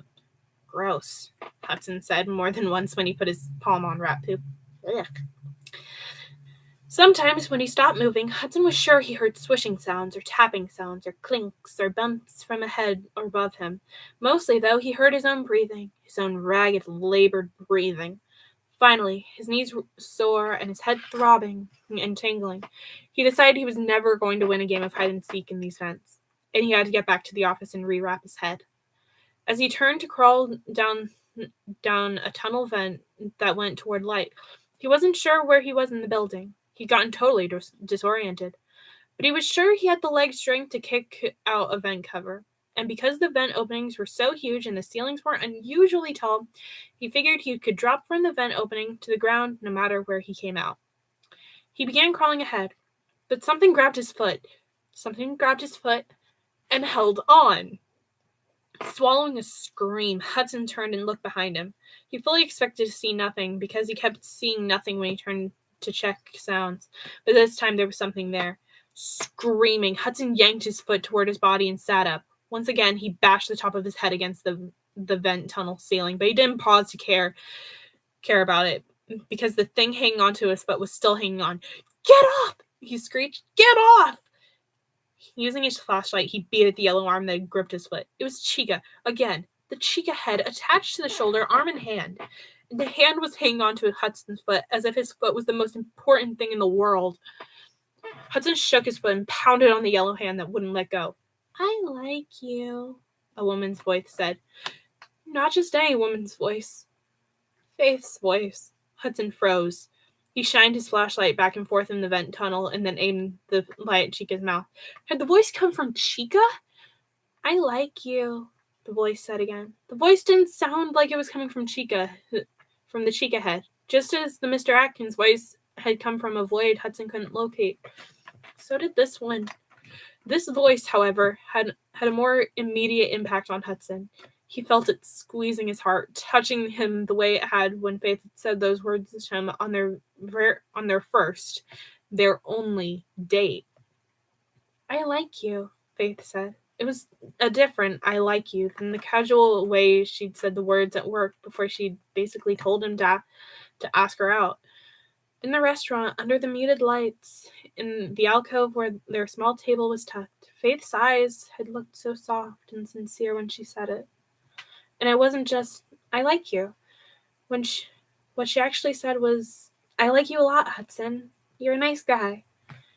And then she reached across the table and touched his hand. Her fingers were smooth and warm. And when he turned his hand over and took hers in his, she didn't protest. She just smiled at him in a way no one had ever smiled at him before. It was the best moment of his life. Unlike this one. Now Hudson wasn't in the restaurant with Faith. He was in the huge vent with a piece of an animatronic glommed onto his foot. Aware of the pressure still grasping his foot, Hudson tried to lean forward to use his fingers to pry Chica's hand away from his shoe. That was a bad move, because Chica just shifted her grip. Now she was holding his right hand. Oh, fantastic. That's great. I'm sorry. Faith hung on to Hudson's hand when he walked her home. She smiled the whole time, too. She just listened to him, laughed at his jokes, and at one point she even put her head on his shoulder for a moment. A strand of her hair blew up against his neck. It felt so silky, and it smelled like berries. Hudson welcomed the warmth, the connection. He looked down at his hand, intertwined with, it wasn't Faith's hand in his. No! He screamed. He no longer felt touched, not emotionally anyway. Obviously, he was being touched, literally by the yellow hand, and maybe he was touched in the head, too. Hudson swung his arm around, which in turn swung the Chica parts around. He battered them over and over against the vent tunnel's sides. Chica was oblivious. She held on. He had to get out of here. Doing his best to not think about the animatronic part attached to his right hand, Hudson crawled ahead, making for the vent cover that he'd had his eye on. He knew that if he could get out of the relatively confining space, he'd have more room to maneuver Chica off his hand. Ignoring Chica's continued expressions of determined love, Hudson crawled to within a couple feet of the vent wall. Crawling forward, he shined his light down into the room below. He was backstage. Wow, he was totally turned around. He thought he was on the opposite side of the building. Turning around, Hudson exited the vent tunnel feet first, dropping onto the floor and immediately swing his arm in a wide arc to slam Chica against the floor. When her grip loosened, he flung her free and kicked her into a pile of costume parts on the far side of the dressing room. I like you, he heard again, and then he heard a sound he'd never heard before. It was a sound he could barely describe. It was a roar, he thought at first, an especially shrill roar with a distinctive separate tone that made him that told him it was a combined roar, the combined roar of many, many voices. It was also a breath, a great exhale, and a groan all at once. What? Hudson began. The costume parts began to tear the Chica parts to bits, like a frothing, churning pool with fuzzy, colorful piranhas. The costume parts came to life, and in seconds they pulled Chica apart and ripped her into 100 pieces. He would have kissed Faith goodnight by her door after their date, but her roommate opened the door and walked between them just as he was making his move. Later, after Faith called to ask if he'd done it, he realized the roommate had opened the door and walked out deliberately to keep him from kissing Faith. That was probably the moment when it all began to come apart. As quickly as the attack on Chica began, it ended. The pile of costume parts was once again just a pile of parts. It didn't look any different now than it had before. Now Hudson was looking at wisps of yellow fabric. Chica had been reduced to almost nothing, just like Hudson. Faith's rejection had torn his heart and his hope into little bits. He looked at his hands. Was that yellow fuzz under his nails? Hudson wiped his hands over his pants several times. And once again, Hudson was alone in the stillness. Not liked, not capable of understanding what was going on. Hudson turned away from the yellow tufts of fur. He ran back toward the office. When he reached the end of the hall, however, he stopped. He looked down at his empty hands. He'd lost his nightstick. He'd lost his hammer. With the animatronic wandering somewhere in the building, and with everything else going on, what was going on, he needed a new weapon. He veered away from the office in the direction of the kitchen. When Faith and her team first designed it, the kitchen was going to be a replica of one of the pizzeria kitchens, but then management decided they wanted this attraction to be available as a venue for parties. That's when the fake kitchen became a real kitchen. Over the last few days, Barry and Dwayne had been bringing in boxes of kitchen supplies. They were still stacked up next to the counters. Surely one of the boxes contained a knife or something that could be used as a weapon. Hudson reached the kitchen without anything else weird happening, and he found what he needed in the second box he opened. Continually checking over his shoulder, Hudson armed himself with a butcher knife and a rolling pin. Feeling only a little ridiculous as he left the kitchen, he held both weapons ahead of him as he hurried back to his office. Twice along the way, he was sure he heard a clickety-click behind him. But when he checked both times, nothing was there. Finally reaching the office, Hudson looked around it thoroughly before closing and locking the door, then setting down his weapons. He tore off the wet wrap on his head. He used the remainder of his bandages to rewrap it because his head was still oozing. When he was done, he sat down in his chair. Hudson checked both the monitors and the blanket hanging over the vent cover. Nothing was amiss. What should he do next? My throat is seriously trying to give out on me. Okay. Hudson looked up at the ceiling, then shook his head. The solution was so easy, he couldn't believe he missed it. Stupid, Mr. Atkins said from somewhere. Hudson groaned. He was being stupid. He didn't have to stay in this building and be abused all night. Just plain stupid, the Atkins voice said. Hudson said, all he had to do was get out of this building.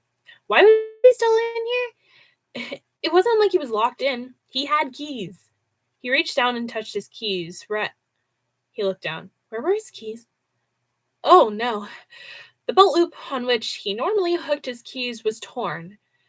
The keys were gone. He looked madly around the room, checked his pockets, checked the monitors, no keys. Stupid, the Atkins voice reminded him. Hudson closed his eyes and hung his head. If he'd gone for his keys first, he would have been out of here by now. He opened his eyes, and there was nothing he could do about that now, unless he could break out somehow. Well, thanks. You almost fell asleep. Okay. He had no phone, and of course the building's phone system was coming in tomorrow. But why not break out? Sure, he couldn't easily reach the few windows in the building, but couldn't he break the glass front doors? Maybe. Or he could just wait out the night in here. He was safe in here. Or at least he'd know if someone or something was trying to get in. The second he had that thought, something thumped against the door, and the blanket over the vent rippled. The vent made a rending sound, and the vent cover fell down from behind the blanket to land with a clatter on the floor. As soon as the vent landed, animatronic mouths and costume parts began filling the opening. What's the square root of 144? Mr. Atkin asked. No, not Mr. Atkin, animatronic mouth.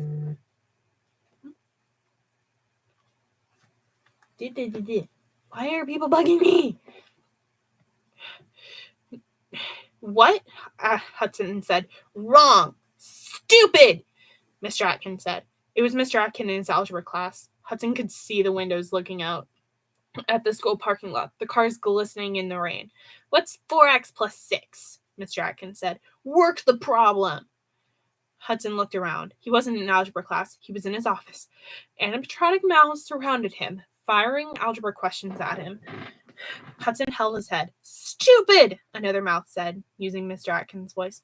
How do you find a value through the process of substitution? Mr. Atkin screamed through another animatronic mouth.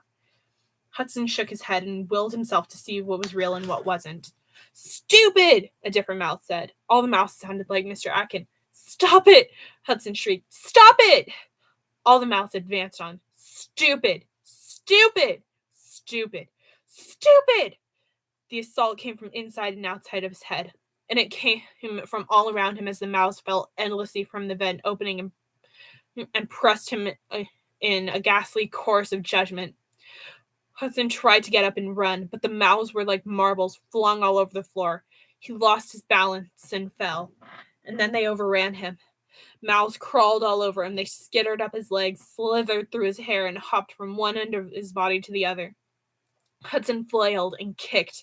He shrieked some more. When a mouth tried to crawl inside his mouth and another one began to burrow into his ear, he started hearing rumbling in his head, like a thunderstorm was unleashing itself inside of him. That's when he lost it.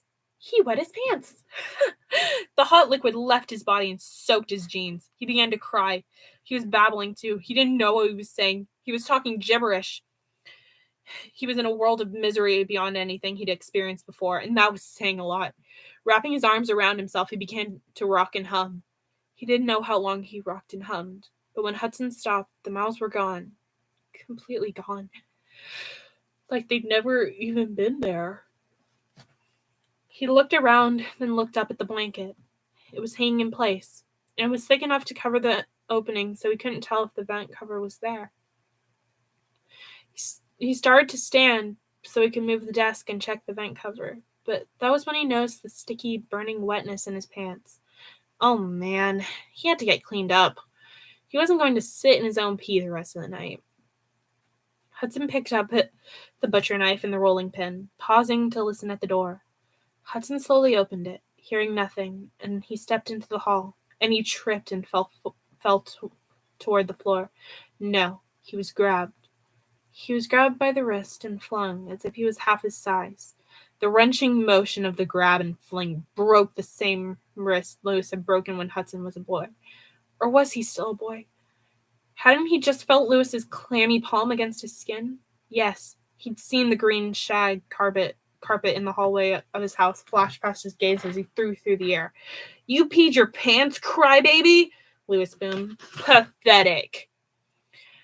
Hudson moaned as he landed. He cradled his snapped wrist against his belly, and he gasped in siren-like yelps as he looked around. No green shag carpet.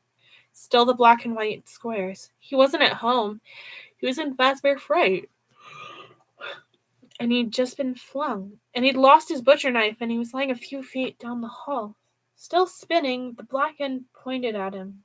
And then the pointed end. Then the black end. Then the pointed end. Again, he was alone. Oh. He just lost his butcher knife. It was lying a few feet down the hall and still spinning. Okay. That makes more sense now. I don't know. Again, he was alone. Well, not totally alone. All of the animatronic parts on the walls were muttering. They were whispering, giggling, pointing, reaching, and worst of all, watching. He could see the eyes on the wall following his movements. Hudson gasped. Two of the reaching arms had weapons. One had his nightstick, and one had the hammer. Both arms swung their weapons back and forth. A partial foxy arm with its pirate hook extended between Hudson's two weapons, but the hook was unmoving. Hudson forced himself to look away from the chaotic movement on the walls. It was making him dizzy. Or was he dizzy because of his broken wrist? Tears smeared Hudson's face as he dropped the rolling pin and tried to get up without affecting his left wrist. Even the slightest hint of movement sent a red-hot streak of pain down his hand and up his arm. It felt like his wrist was a raging bonfire. Managing to get into a sitting position, Hudson, without thinking, started to scoot back against the wall. That was when the sharp end of Foxy's pirate hook cut through the material of his shirt and scratched his back. He yelped and used his right hand and legs to move away from the writhing walls. Once there, he tried to brace himself with his right hand in the middle of the hallway. But then he realized he needed his right hand for self-defense. He leaned forward, grabbing the rolling pin, and sat up, then sat still, trying to get control of his sobbing and his hiccuping breath. On one side of him, Parts still reached and grabbed. No, Lewis reached for him. Hudson was sitting on the green shag carpet, cradling his wrist. "Get up, you sissy!" Lewis screamed down. "Get up!" Hudson hunched over, trying to make himself smaller than he already was. Between his knees, he saw the black and white floor. He dared a glance around. The walls still wanted him, and he was barely out of their range. He tried to think about what he had to do next. Oh, shit. My computer is about to die. Okay, one sec. I hate to do this, but I need to plug in my computer. Oh my gosh. My dogs aren't happy that I'm moving. Okay. That should save this from dying. There we go. Damn it. The computer died anyway. Okay, now I don't get to watch my stream, so if stream cuts out, I have no idea. That's great. Where was I? The walls. He tried to think about what he had to do next. He looked around for the knife. It was a few feet down the hall. He didn't have the strength or the will to get it. On reflex, he turned his left wrist to look at his watch, and he screamed loud enough for the sound to echo down through the building. He gasped for breath and groaned as he managed to get a glimpse of his watch face without turning his wrist any farther. It was only 2:08 a.m. He had to get through 4 more hours before Barry and Dwayne would arrive. How was he going to last that long? He looked at his wrist again and immediately wished he hadn't. He could see 2 broken bones poking against the underside of his skin. The sight made his stomach heave. He swallowed hard and took shallow breaths to keep himself from throwing up. Hudson shifted carefully. His urine-stained underwear and jeans were irritating his skin. His butt and thighs were burning and itchy. He wanted to get out of the clothes, but how would he do that without jostling his wrist? Maybe he could stay where he was for the next 4 hours. Yeah, it would suck to sit on the hard floor with pee-saturated pants and a broken wrist, but wouldn't trying to move be worse? Hudson nodded to himself and wiped his knees with his right hand. His heart rate began to slow down. Making that decision had calmed him somewhat. It had taken the pressure off. Things weren't that bad, he told himself. Yes, his wrist was badly broken, and he'd have to go through all that pain again when he got it set. But at least it was his left hand, and a little penis in the pants never killed anyone. He was going to be okay. "You're nothing," a voice said. Hudson sucked in his breath and looked around. "Less than nothing," the voice said. Hudson reacted without thinking. He dropped the rolling pin and started to put both hands down so he could prepare to stand. Again, his scream did a tour of the building. Fresh tears ran down his cheeks. "Stop it!" he screamed. He wasn't sure if he was yelling at himself about forgetting about his broken wrist, or if he was yelling at the voice, high-pitched and nasally. Lewis's voice was unmistakable. So was the way he said, "Nothing!" He never made the sound. His version of nothing sounded like nutting. "You're nothing but smoke," Lewis said. Hudson grabbed the rolling pin again and waved it in front of him uselessly. Then he tucked the rolling pin under his arm and bent over to cover his right ear with his right hand. Thankfully, he remembered not to use his left hand. But that meant that when the voice spoke again, saying, "You're nothing at all," Hudson could hear it just fine through his uncovered left ear. "Go away!" Hudson begged the voice. He knew it wasn't going to go away, so he wasn't surprised when he heard the Lewis voice saying, "Nothing! Nothing at all!" He was surprised, though, when he turned toward the sound and saw the decayed rabbit animatronic shuffling down the hall toward him, staring intently at Hudson. The thing's mouth was moving.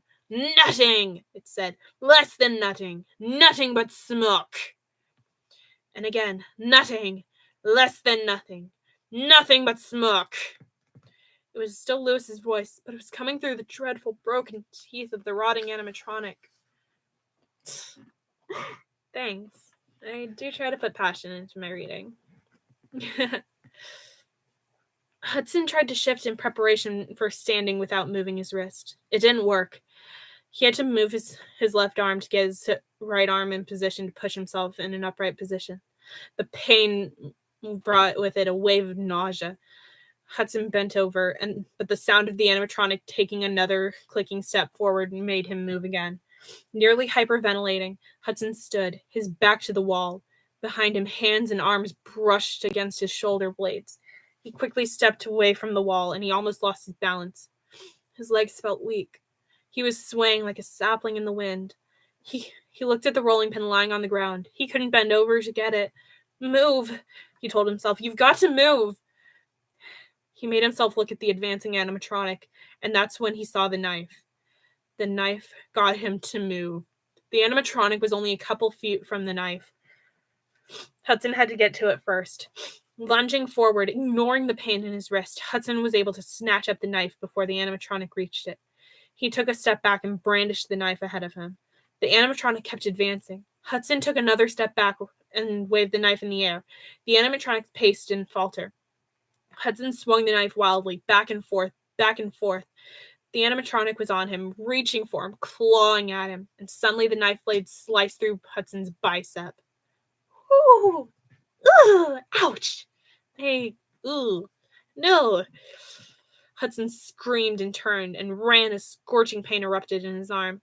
Warmth trickled down his bicep, through the injured crook of his elbow, and from his forearm to his injured wrist. "Nothing divided in half is nothing," and Lewis's voice called out behind Hudson. Hudson nearly tripped and fell. How could he have forgotten? Lewis, the real Lewis, had said the very thing to him when Lewis had slashed Hudson with a knife just before the fire. The knife was the reason the fire had happened. Why had Hudson suppressed that memory? It didn't matter now. Nothing mattered except getting away from the robot corpse that was after him. He forced himself to move down the hall, but his steps faltered, and he had to grab the wall for support. One of the animatronic mouths bit his right forearm, and he screamed, once again moving away from the wall. He had to get out of this hallway. He started running, stumbling, staggering, weaving, but trying to stay in the center of the hall. Every jarring step was pain-filled, but he kept going. Reaching the far corner of the hallway, Hudson looked over his shoulders to see how close his pursuer was. He slid to a stop. No one was behind him. The hallway was empty, and its walls were still. Well, it wasn't completely empty. A bloody butcher knife lay on the floor where Hudson was when the animatronic slashed him. Or did it? Had he imagined it? He looked down at his arm. He sure hadn't imagined that. A sickeningly wide gap in his skin ran from the upper bicep to just above his elbow. Blood was still gushing copiously down his arm, over his busted wrist, and dripping off his fingers. He'd stopped the bleeding. He had to stop the bleeding. He started to put his right hand over the wound, but he paused. Why was his right hand bloody? He hadn't touched the wound yet. It was bloody, like it had been splashed with blood when it was slashed. No, he did not just slash himself. Did he? Hudson shook his head several times and concentrated on how he was going to stop the bleeding in his arm. He'd used up all his first aid supplies on his head wound. Wavering on his feet, turning to look around him every 2 seconds, crying and unable to stop, Hudson tried to think, what should he do? He watched the flow of the blood. He realized it wouldn't flow as fast if his arm wasn't hanging down. So he lifted his arm. But he'd forgotten about his wrist. Again. The broken bones under the skin ground together as they rotated, and he screeched in pain. He tried to raise his arm above the level of his heart, but the pain wouldn't let him. Panicking because he was starting to feel weak, Hudson tore the wrap off his injured head and awkwardly tried to resituate it around his upper arm. There wasn't enough material to cover the wound. Material, of course. He could use towels from the gift shop, and then he could break the front doors of the building and get out of here. Hudson had to get to the lobby. Fast. Once again, surveying... One sec. I want to check how much longer I have left in this book. We have 10 pages left. Okay, so close to the end. My throat. Oh my gosh. Once again, surveying the hall to be sure he was alone and not under attack by the walls, Hudson walked as fast as he could toward the lobby. Every step jolted his wrist, and he had to fight the nausea that wanted him to sit down and stop moving. Keep moving, he told himself. Keep moving. Don't stop again. But nearly at the end of the hall, he did stop. He'd forgotten the rolling pin. He looked back down the hall. The rolling pin was gone. And where was his nightstick? And the hammer? The last he'd seen them was in the hands reaching from the walls. Moaning, Hudson stared at the spot on the floor where he was sure he'd left the wooden utensil. He willed it to be there, but it wasn't. Hudson whimpered and turned his back on what he couldn't explain. He staggered forward again, concentrating. He willed his feet to keep moving. As he passed Pirate's Cove, Hudson told himself he was halfway there. Just keep going, he ordered himself. And then he stopped. He stopped in horror when the purple curtain around Pirate's Cove began ripping in half, torn from the inside by Foxy's pirate hook. Hudson gaped at what he was seeing. Was this happening? Or had this exhibit's animation been completed without his knowledge? As Hudson began shuffling away from Pirate's Cove, the curtain was wrenched apart, and the deformed rabbit animatronic peered out at Hudson. It raised its arm, and Hudson could see the rabbit held a foxy arm. It was the rabbit that had been slashing the curtain. Hudson ran. Several feet down the hall, he checked over his shoulder. He wasn't being chased, but he didn't slow down. He had to get to the towels to stop the bleeding. At least there was one good thing about the animatronic being behind him. It wouldn't be hanging in the inner hall, which Hudson realized he'd have to pass through to get to the lobby. Squaring his shoulders, he forged ahead, turning down the hall where the animatronic was hanging at the start of the... The animatronic was hanging on the wall, just where Barry and Dwayne had left it. How did it get back here? Watching the horrible robotic character, Hudson shuffled past as fast as he could. The animatronic didn't move. Hudson checked it several times after he passed it, but it kept hanging there, silent, still. Finally, he concentrated on getting to his destination. He was almost there, but with every step he took, he felt weaker. He couldn't walk in a straight line, and his sight was getting a little blurry. Determined, he worked his way down the long hall and made a turn toward the lobby. It took longer to get there than it should have, but he got there. Unfortunately, the shop was mostly dark. Lights from the lobby barely reached the space. They only provided enough illumination to create amorphous shapes. Stumbling into the darkened space, Hudson used his right hand to feel along the shelves. He groped for the textiles he knew were here. Feeling fur, he made his way past the plushies and action figures.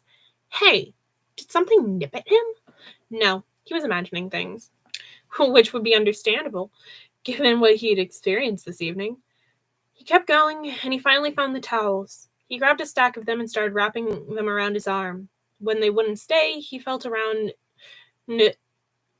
until he found the Chica headbands he remembered were here, and he used those to tie the towels in place.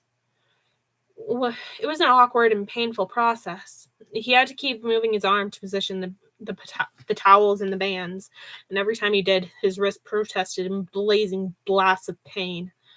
He gritted his teeth and hissed out his breath and kept working on wrapping his arm. Finally, he finished. Now for the front door. Still weak, but encouraged by the progress he'd made, Hudson thought about what was in the gift shop. What could he use to break the glass door? Sporting goods. Hadn't he seen a baseball bat in here? Hudson took a step toward where he thought he'd find a bat. but found a loud fluttering sound stopped him. He squinted in the darkness. He saw movement. What was that? He couldn't tell, but he could tell the movement was advancing his way. He backed out of the gift shop. He was nearly out of the gift shop when he smelled something that made him throw up all over the floor. He couldn't help it. It was a reflex. He smelled black cherry pipe tobacco. Now he smelled the acidic stench of vomit. You going to mess your room, boy? Lewis bellowed. You can just stay there and breathe in it. Hudson wavered on his feet, staring in amazement, while Lewis stormed around his room and gathered every toy Hudson had ever owned, piling them, lining them up. Lewis created a barrier at the doorway of Hudson's room. Leave it in the stink, little boy, Lewis growled. Trying not to breathe through his nose, Hudson turned to his bed, but his bed wasn't there. He wasn't in his room. He was outside the gift shop. Breathing through his nose, he took a step into the lobby. He had to get to the front doors. But what happened next wasn't the way he planned to do it.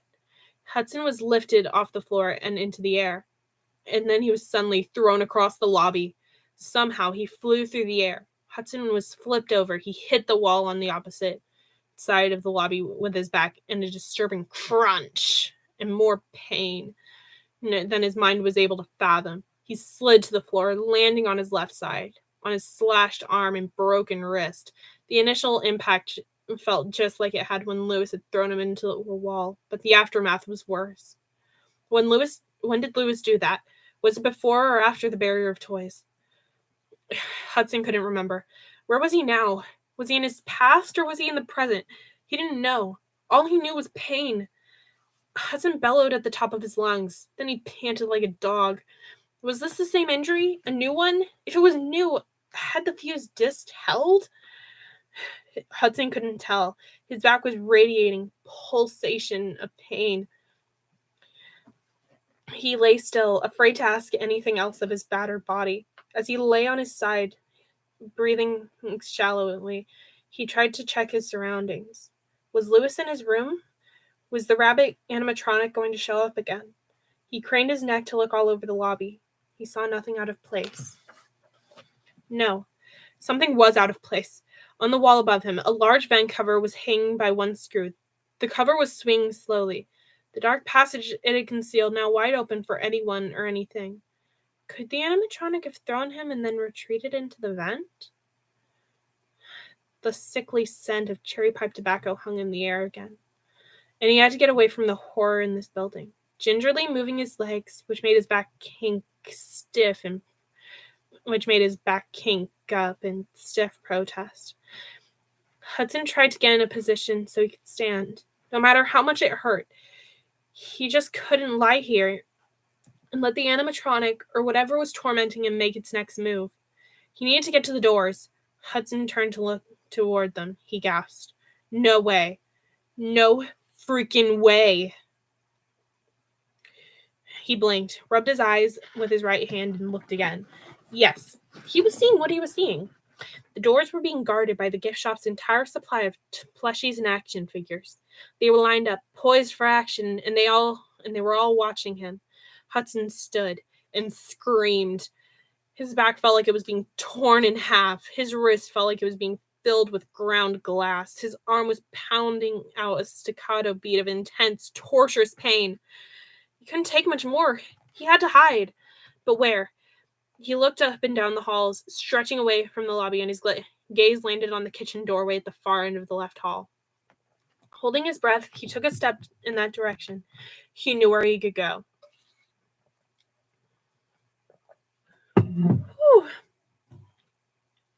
How did I know this was coming? Oh, frick. Heat purges. He could hear Granny's voice in his head. Fire heals. The fireplace. He'd be safe in the fireplace. Lewis couldn't reach him there. Heat purges. Fire heals. Using these two phrases as a mantra, Hudson began shuffling toward the kitchen. Each step was a new elevation of the pain. Each of his footfalls made him wonder if he'd make it. When he asked himself if he'd make it, he told himself, heat purges, fire heals. He didn't mean the words literally. He had no intention of heating anything or setting fire to anything. But the words had reminded him of where he could hide. The words seemed to control his feet, so they kept moving toward Hudson's destination. When he reached it, he stood in front of it and smiled. He wondered why he hadn't thought of this before. Hudson reached out with his right hand and tugged on one of the industrial oven doors. As soon as it opened, he gingerly climbed inside the oven. He sat, stretched out his legs and grabbed the door. He pulled it closed with a satisfying whump. Finally, he was safe. Or was he? Oh, no. Oh, no, no, no, no, no, no, no, no, no, oh, no.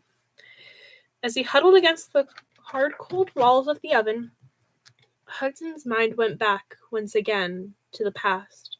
Safe was what he thought he was the night he wrestled the knife from Lewis and threatened the man with it. "Leave me alone," he screamed. "Never touch me again or I'll tell everyone everything." Lewis had laughed at him. "Kid, you're not going to tell anyone anything. They'll think they know what they need to know." And with that strange statement, Lewis had disappeared into the kitchen and Hudson had crawled into the fireplace to hide. The thing Hudson knew, there was a fire in the fireplace. And then the house was on fire. Hudson barely got out alive. The burns on his legs left him with the nerve damage that had barred him from the knee. Oh, shit. He didn't set the fire, did he? He told everyone he didn't set it because he believed he didn't. A popping sound yanked Hudson from his reverie. What was that? He listened, and he heard a rustling sound and a snap. Hudson hunched over in the fireplace, and he listened for Lewis as he looked at Lewis's lighter. When had Hudson taken it? He didn't remember. But it was his now. Hudson could feel Lewis's lighter in his hand. He could feel his thumb on the little starter wheel. Flames started crawling up the curtains next to the fireplace. In the oven, something whirred and then made a little spitting sound. Hudson heard a concussive burst like a backdraft blowing open a door. He looked down at his empty hands. The cool walls of the oven started warming up. Hudson shot away from the oven walls. "No!" Panicked, Hudson kicked at the oven door. It didn't budge. "Open the door!" he shouted. He kicked again. The door remained closed. "Oh, Hudson," a voice said. It was Granny Foster. He looked around the oven and tried to see through the thick glass opening in the door. He couldn't see. "Granny, get me out of here!" Hudson yelled. "Oh, Hudson," Granny's voice repeated. Her voice wasn't coming from outside the oven. It was inside, with Hudson. The oven got hotter. Hudson heard what sounded like a sigh rushing through the oven. "Your path is your path," Granny's voice said, and the oven got hotter and hotter. You know what I'm going to miss most when we start training?" Duane asked Barry as the two men climbed the steps to the front of Freddy Fazbear Frights. "What?" Barry pulled out his keys and unlocked the front door. He was a little surprised when he had to do that. Usually Hudson was down here already unlocking the doors. "Your grandma's cooking," Duane said. Barry laughed and then sobered. "I would have said that too, until I met Faith." "That'll work out," Duane said as they stepped into the building. "Where's Hudson?" Barry asked. "Hudson!" Duane called. "What's that smell?" Barry wrinkled up his face. Duane covered his nose. "It smells like something burning. Hey, did you hear about the fire at the circus?" "What?" "It was in the tents." It was intense. Oh, jeez. Duane laughed loudly. "Get it? Intense?" Barry shook his head. "Hudson!" he called. They waited, breathing shallowly. No one answered. "Let's go check the office," Barry said. The men headed down the main hall. They looked around as they went. Everything was the same as it had been when they'd left the night before. Same stacks of boxes, same animatronic they'd hooked to the wall. Duane bent over. "I forgot to pick up this tooth last night. We can glue it back in." They went down the hall and leaned into the open door of the office. It looked normal too. but Hudson wasn't in it. Where the heck is he? Dwayne asked. Barry shook his head. Dwayne laughed. Maybe he finally got smart and left this crummy town. That wouldn't be a bad thing, Barry said. I'd miss him, but he could use a fresh start. Dwayne made a face. The smell is stronger down here. It's coming from the kitchen, I think, Barry said. Let's go check it out. As the two headed toward the kitchen, Barry said, I feel for Hudson. Poor guy deserves to have something go right. End of book. Oh, my throat. That was hard on my throat, but that's the end of the book. I think it's pretty obvious what happened to Hudson there. But yeah.